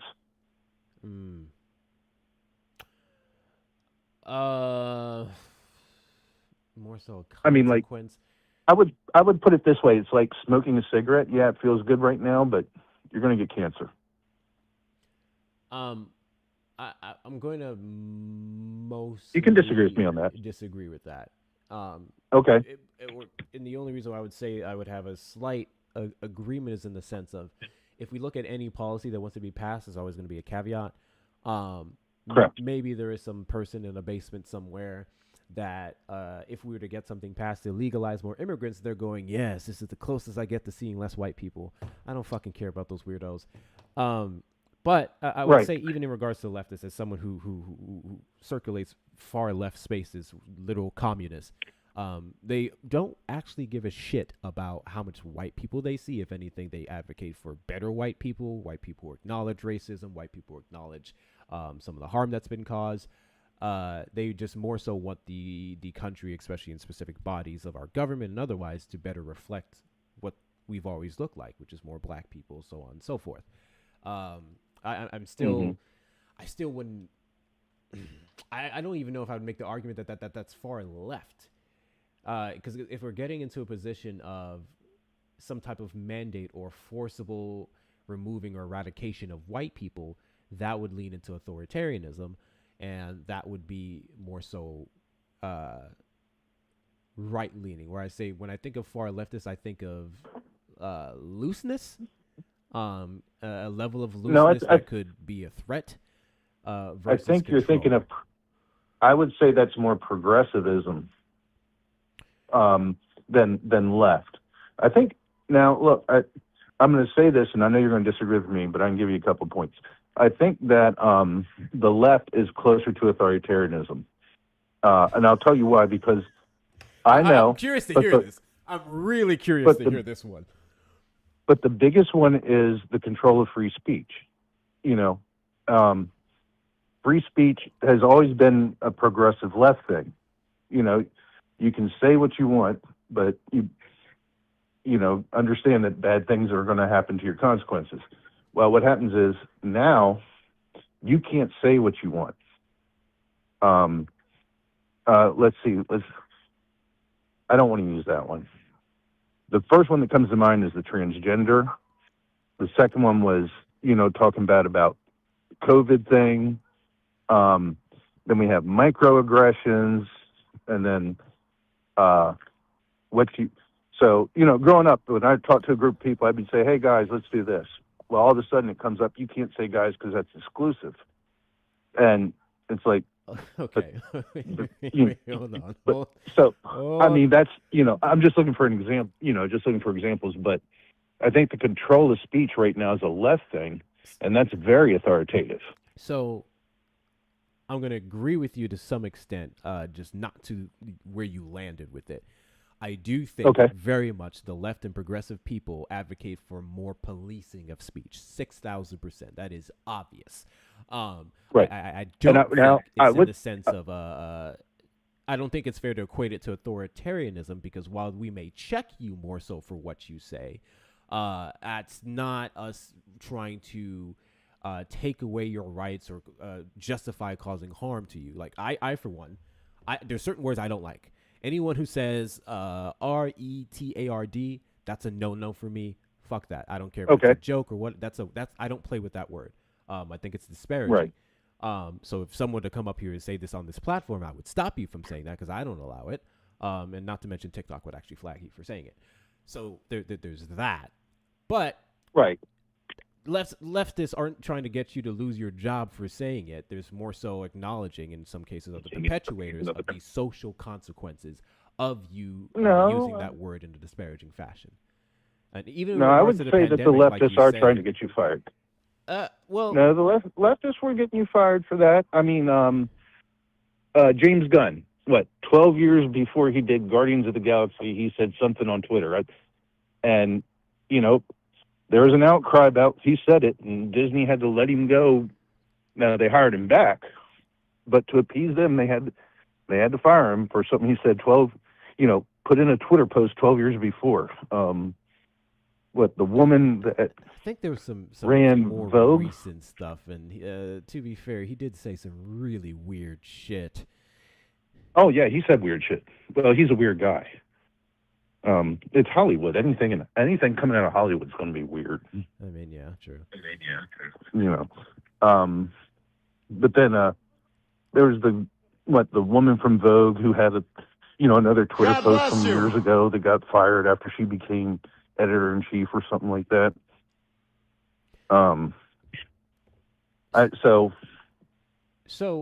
Saying, and I think the right is weaponizing that now, especially after the Charlie Kirk thing. You're not going to get an argument from me that cancel culture can be problematic. And I guess if I was to say objectively which side would use it more, I guess, yes, we can say the left. But I still think it's a little bit different.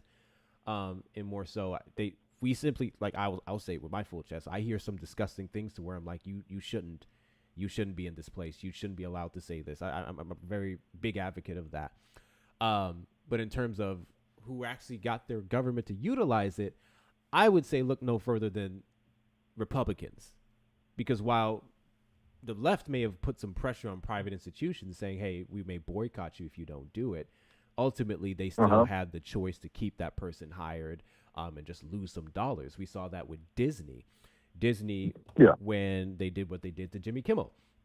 We saw in a couple of days $4 billion, I believe, that they lost in revenue, and then that played. Well, they were already losing money on Kimmel. Those late night shows are toast because of what we're doing right now. So hold on. There's a difference. So late night shows in general across the board, because everyone highlights Jimmy Kimmel. Late night shows across the board in the last 5 years has seen a significant decrease in revenue just due to streaming services. So that's off the bat. Correct. Jimmy Kimmel's show to some degree did suffer a harder hit, yes, but it's a consistent trend across the board when it comes to those shows. However, the $4 billion that I'm talking about was specifically in subscriptions to Disney Plus or whatever, because they're with ABC and everything else. Right. That's where they lost the money in, and that was the consequence of what they did to him. And I do think that played a role in them giving him his role back. But let's not forget that was spearheaded by the Trump administration and Brendan Carr, the FCC chair that Trump appointed. They bragged about it on not Truth Social, on X. No, they bragged about looking into it. I mean, you can't pressure private. Oh my God! If they'd came up and said you got to fire Kimmel, that'd have been everywhere. It was. They never came out and said it. Brendan Carr came out and made a statement. And he said that he believed these people can make consequences. We saw reports of a conversation that he had with Brendan Carr, and specifically in regards to Charlie Kirk. Charlie Kirk came out. Not Charlie Kirk. Trump came out and talked about just how much he hated the left and he wished the worst on them, and he wanted to see more of what happened to Jimmy Kimmel happen to other people. So, well, now what Kimmel said about Kirk was pretty rough, to be honest. Do you know what he said about Kirk? He left. Wait, hold on. Is it what he said, or was it the fact that he made a joke about it? It was it wasn't much of a joke. He's like, we should be really sad. Ha ha ha, we should be really sad, or something. It was something like that. I don't think you've seen what Jimmy Kimmel said. What was it? Do you have it? I do. I don't think it'll play over the phone. Will it play over the phone? Actually, no, it won't play on the phone. I will play on my secondary device. I'll actually get it. I'll get it pulled up here. Okay. So what's funny is that I remember seeing. Oh, 1 second. W's in the chat to Cherry for the $6 donation on PayPal. Time to redeem yourself and tell the world you love gingers. I'll forgive you. Never. You guys are a plague to society. W's in the chat to Cherry. W's in the chat to Cherry. Appreciate your support. Guys, best ways to support the platform is going to be the pay links in the bio. Cash App, PayPal, and Venmo. Hector Talks with 2 R's or Hector Pal with 2 O's and 2 R's. Appreciate you guys for helping me knock that goal down. We can do better than this. Let's get this goal knocked down. So you might need to find someone more interesting to talk to. It's this topic specifically. Here's the problem: if I put up a background of Trump and I say something egregious, it gets everybody in. Typically, other ones that's true. Trying to encourage more conversations go slower. I expect it. It's fine. Let me find this clip because not to knock you, but I do think it's very important that people actually hear what he said, because when I heard that he was pulled from the air because of what he said, I thought he said something crazy. I thought he was making some of the jokes that I have saved in my phone, but it was really mild. So let's do this. This is the return. I'm trying to find the exact clip. Guys, anyone in the chat who is in the Discord, if you have just a clip instead of everyone's freaking commentary, please feel free to send that in the live chat so I can pull this up as quick as possible. I'm trying to punch in transcript. You might be able to find it if you just hit transcript. Let me see. Countries like Russia, in the cities that you live in, to take my show. Oh no, this is after the fact. Yeah, that was after. Let me see if I can find it. Comments. This is a newly developed bone conduction hearing aid developed in 2025, specifically designed for seniors with hearing loss. It utilizes bone conduction technology. Yes, he is, Sean. I just read your Discord message. Announced it's suspending had to be done. Oh, this isn't it. I think there's something from the New York Post. Let me pull this up. We had some new lows over the weekend Here we go. with the MAGA gang desperately trying to characterize this kid who murdered Charlie Kirk as anything other than one of them and doing everything they can to score political points from. Here's everything you need to Damn know it. about the... I don't think that was the one, was it? That was it, and that was basically the main point of contention. But I'm gonna see if I can find this damn full thing here. That's the problem. I'm looking on YouTube actually. Let me just go to another platform. But yeah, to my knowledge, that was the most of what he said. But don't quote me on it. I'm gonna find the full script because I remember the point of contention was him saying, "Oh, see, he's saying that he was a MAGA," when that's not what he said. He said they're just trying to desperately paint him as something other than them. So he never alleged that this person was MAGA. But I will. He alleged it. He just didn't say, "I'm alleging that they're MAGA." Come on. No. Just based off, well, one, that would have been outrageous because it, off the bat, via perception, him taking out a far right podcaster or whatever you want to consider him as wouldn't make you a MAGA. That stuff more so came afterwards when we found out that he was a groyper. He liked Nick Fuentes. But he wasn't a groyper.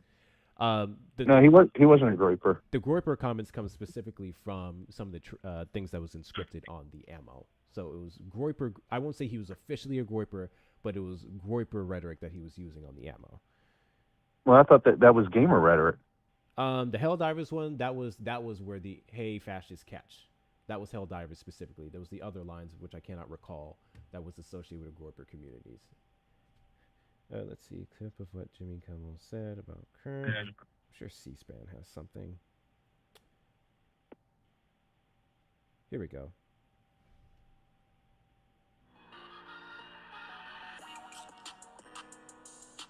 I hate it when they lie. Here's the full clip. This is I know, the same right? video I just found. Red videos. No, this isn't it. I'll tell you what. It's all right. I'll concede it. If I'm just for the like moving the conversation along.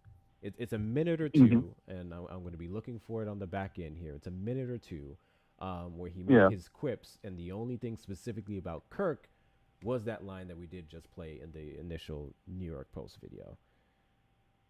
But let's see. Full. I may actually have it here. Yeah, because that line was from a couple days after. Oh, this is the whole goddamn show. Okay. No, we don't want that. Yeah, I can just look at the transcript on it and do that. But yeah, that's what I was saying. He wasn't necessarily pulled for saying anything egregious, and I think I have a pretty good egregious factor. It was nothing, but they were very sensitive about Charlie Kirk's unaliving and got to weaponizing their power a bit. Yeah. Well, I mean, there was backlash for that. So it was, and I will say this, that the Charlie Kirk thing has changed the right a lot.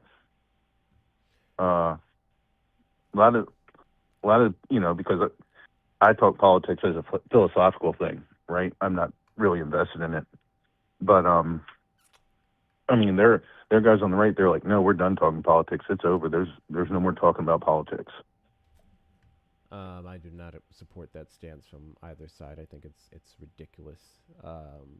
Specifically, I mean, far too many of my ancestors died for me to vote.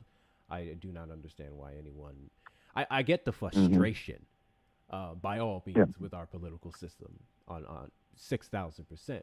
However, this argument of not voting or then trying to do all this other stuff doesn't make any sense to me. Oh, found it. No. Found it. Here we go. Good. So let's do 228. There's a timestamp. Freaking ad.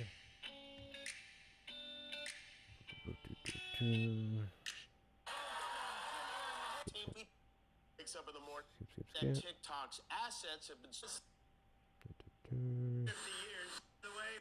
The president. It's about right here, I think. Gang desperately trying to character personal millionaire Larry Ellison, seen here revealing his secret plan to kill James Bond. So Now, instead of the Chinese government harvesting our thoughts, interests, and personal information, Trump's buddy will have them instead. At least it's somebody we can trust, though, right?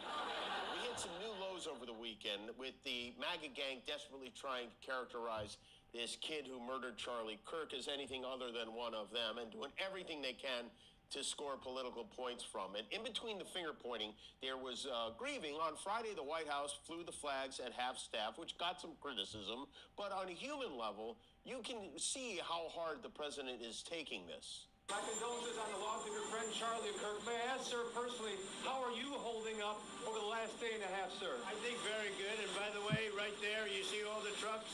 They've just started construction of the new ballroom for the White House, which is something they've been trying to get, as you know, for about 150 years. And it's going to be a beauty. Yes. He's at the fourth stage of grief, construction. Demolition, construction.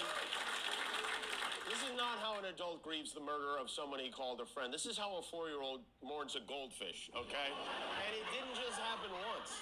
When I heard it, I was in the midst of, building a great, for 150 years, they've wanted a ballroom at the White House, right? They don't have a ballroom. They have to use tents on the lawn for President Xi when he comes over. If it rains, it's a wipeout. And so I was with the architects that would design. It's going to be incredible. And they came in. They said, Charlie Kirk is dead. I didn't know what they meant. I said, what do you mean dead? Charlie Kirk was shot. And they thought he was dead because it was so horrific, And I said, dead. And then we installed the most beautiful chandelier. Sconces, you wouldn't believe. There's something wrong with them. There really is. I mean, that was the clip. But I think it was before that he said something. I think it was either Friday or Thursday night. I'm telling you, this was the clip. If that's it, that that's the fine. Scene, and then he was pulled indefinitely. What I find hysterical about this is that it wasn't a AI video made of Trump not sobbing or being happy. It wasn't like him adding words. It was just literally him showing Trump's response to the unaliving, and he got in his feelings about it. That was literally it. Maybe. Trump does go into his feelings a lot. He's a counterpuncher, that's for sure. But I really thought it was something else. But maybe you're right. Hey, listen, I'll concede you're right because I'm not going to look it up. If you, I'm pretty sure there's nothing else. This was the clip that went around. This is the one that I've debated back and forth with Trump supporters. There's nothing else, or at least not from Jimmy Kimmel specifically. Okay. But counterpuncher is very interesting. I think there's a bunch of people on the left, and I've talked about this on my platform too, that were to some degree celebrating, and I condemned every last one of them as well. The Democratic Party condemned them, but this wasn't a situation where we were supposed to be pointing fingers. This was a situation where we were supposed to come together and condemn all political violence. And specifically, I have a video on my profile about it, maybe not on Tube, where Donald Trump was asked about it. How do we bring this country together from violence on the left and violence on the right? And Donald Trump said verbatim, honestly, I could care less.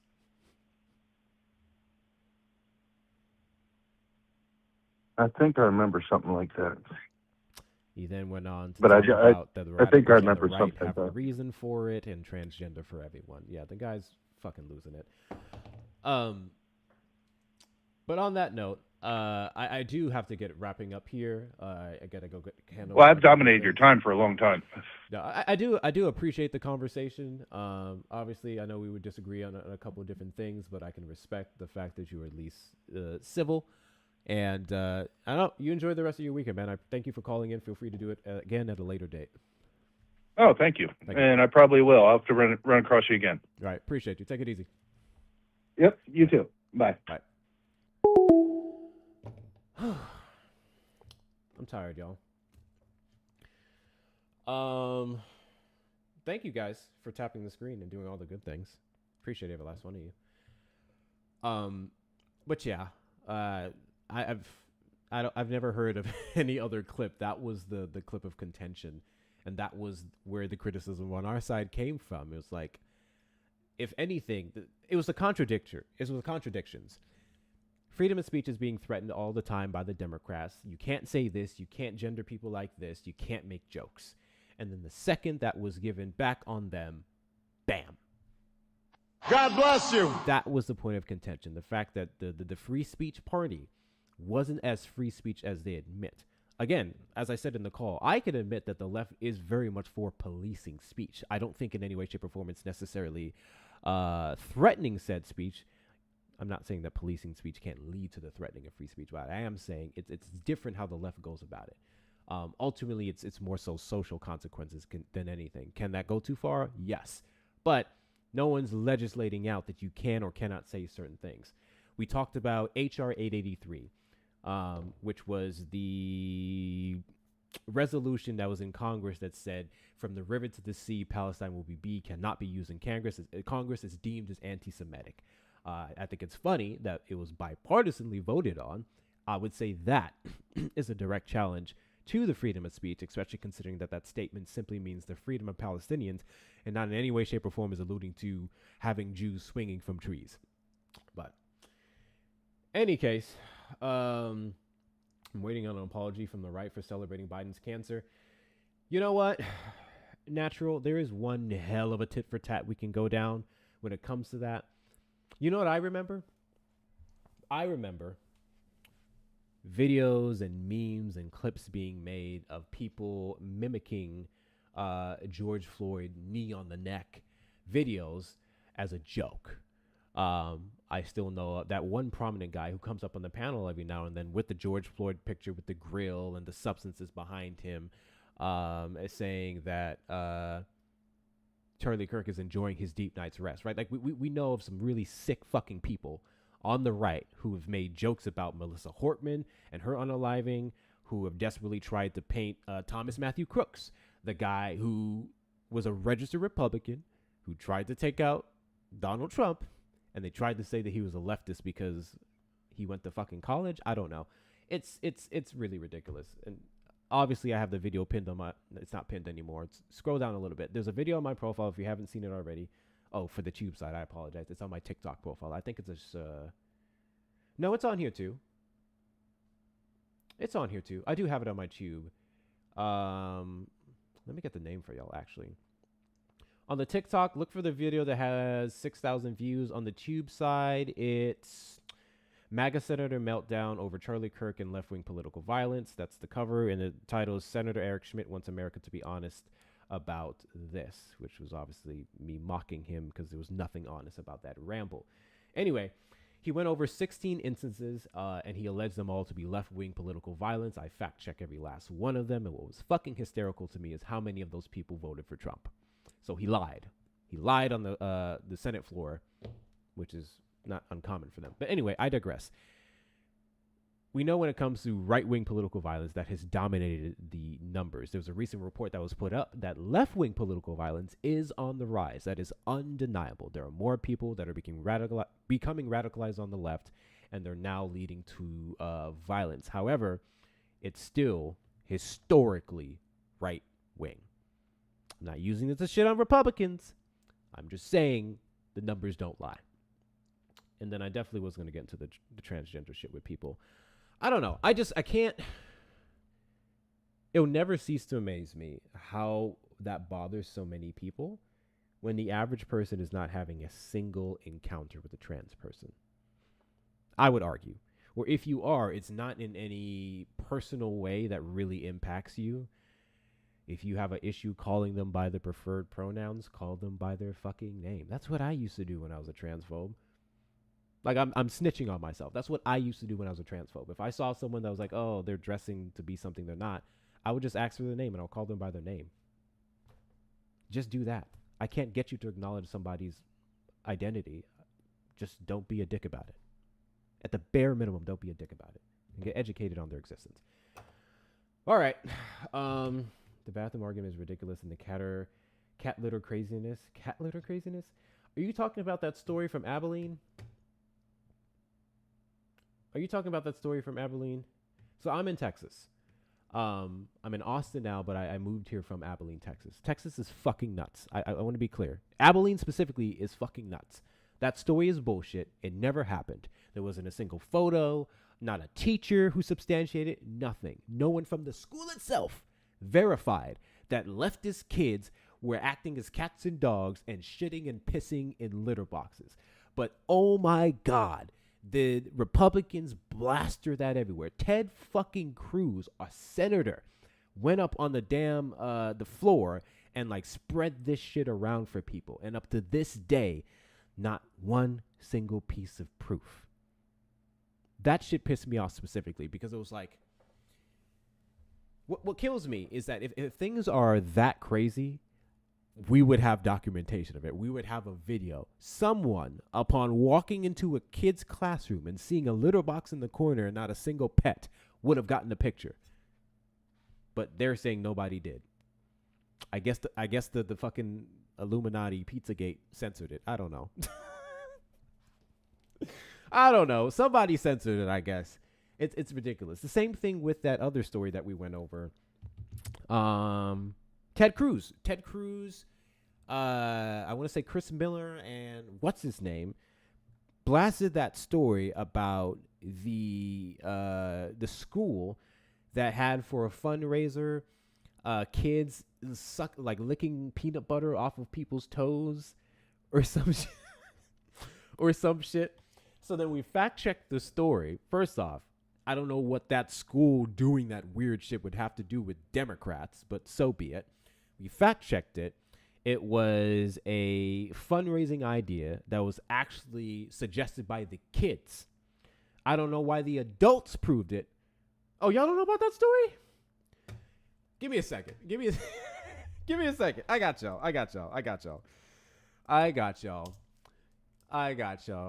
Peanut butter toes school fun. This is how I searched it, bro. You'd only need a couple keywords to find what you need. Deer Creek School District. This was it. Yep. Here we go. An Oklahoma parent is reacting to a controversial video of students licking peanut butter off of toes during a schooling event. The school district says yes, the event was to raise money and students volunteered for it. The students suggested it and volunteered for it. Again, I don't know why the fuck you let these kids do this, but they're teenagers. Whatever. That's their business. I feel like there was just like health violations there that the school should have taken to acknowledgement. The video shows Deer Creek High School students licking toes at a fundraising event on Thursday, and this would have been the Thursday in the March month. Their faces have been blurred to hide their identity. It was surprising, one Deer Creek High School student who wished to remain anonymous said, excuse me, I didn't think they were going to do all that. I was just shocked. I didn't really have like a feeling. It was kind of disgusting and kind of glad I wasn't over there. At least one parent believe officials shouldn't have allowed it. I actually agree with this fucking parent. Whenever she told me yesterday that was happening, I had to ask her, wait, what? They're licking peanut butter off of toes. What? Dear's the Deer Creek school student. Oh, got it. The claim was, I remember what it was. And I'm trying to remember the senator who posted it because I thought I had a screenshot of the actual post. It baffled me. The claim was that it was, I agree with you, my love. The claim was specifically that it was an LGBTQ, like Democrat sponsored kind of thing, that was transgender people who wanted to do it. Come to find out, not a single one of the students who was licking peanut butter off of other students' toes were transgender. It was all cisgender men, boys, and girls that were doing this. Not a single fucking rainbow, blue-haired, pierced-up kid in sight.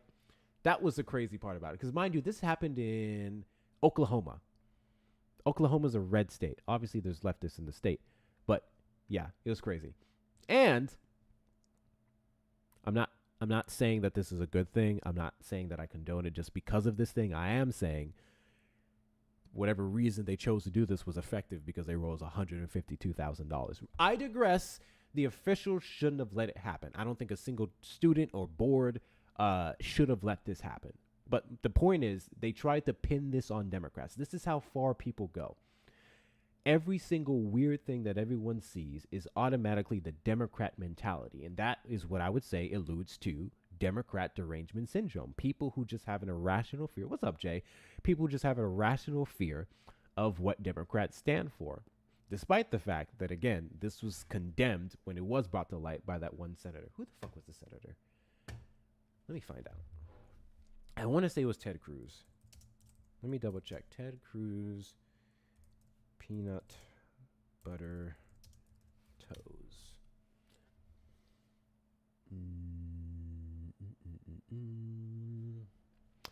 Well, we know of Ryan Walters. Ryan Walters isn't official, though. He's the superintendent of the schools in the Oklahoma district, and he's one of the clowns that tried to say sanctuary schools were a thing and that the Bible has to be in every school. He was one of those people.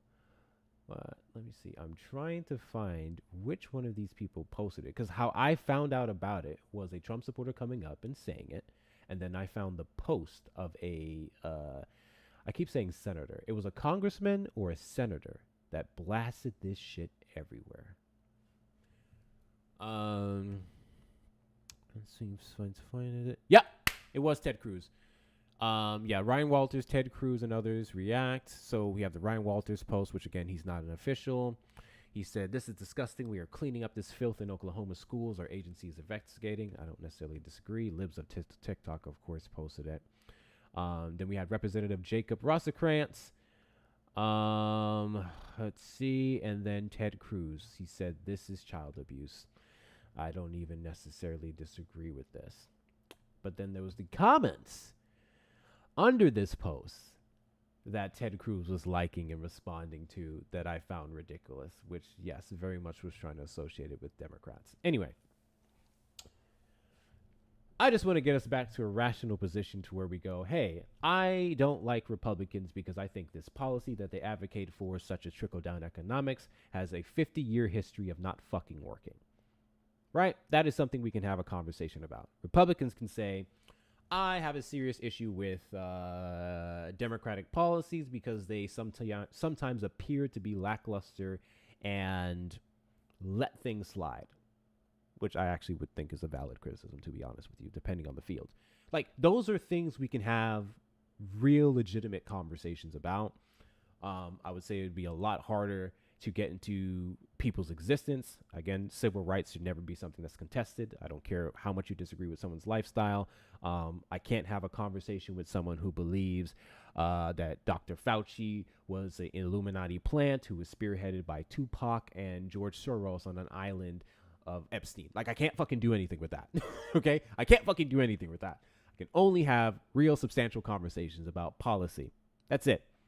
And the fact that a lot of policies are very much rooted in hatred and neo-Nazis and everything else.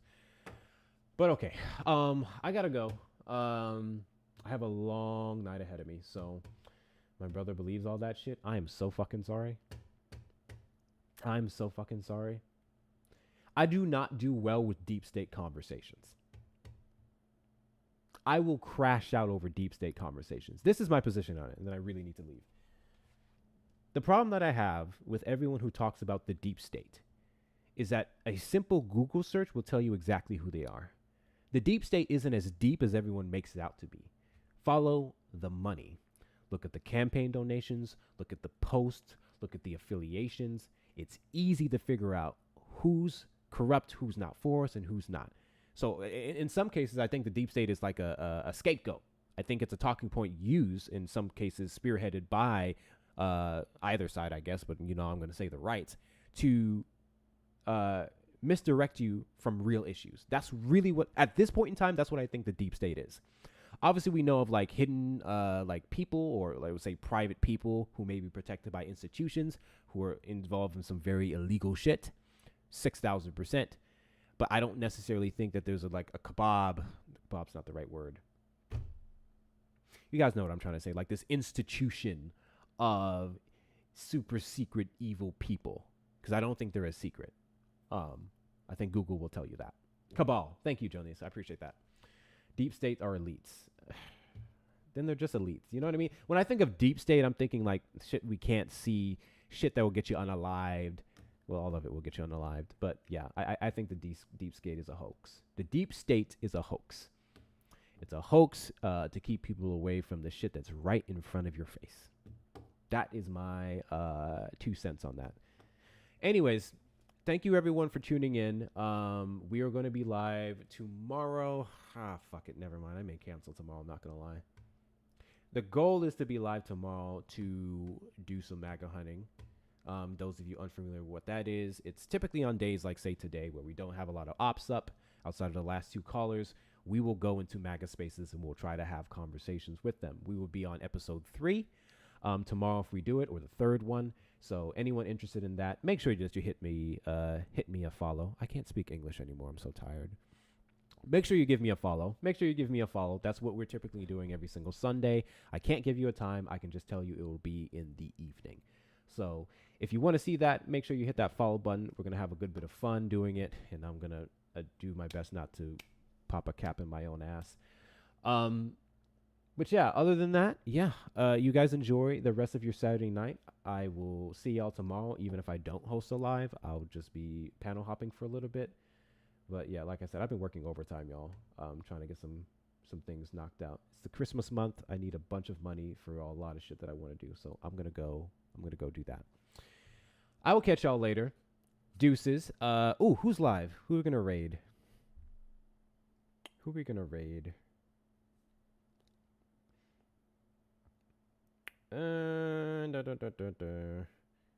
I'm still baffled at the first caller we had. Wasn't that chick batshit? She was fucking batshit. That's what I'm talking about when I say Democrat derangement syndrome. She was batshit. Whew. Okay, looks like Pickles is live. We're going to probably raid him. Give me a second. Some of y'all may not know who Pickles is. So let me show y'all. Understatement, yeah. Serious understatement. She just hit all of the talking points. And I'm tired of going over with Trump supporters the fact that I agree with them in the regards to how late Biden was with executive action. But again, if we got legislation passed, it wouldn't have took place that way.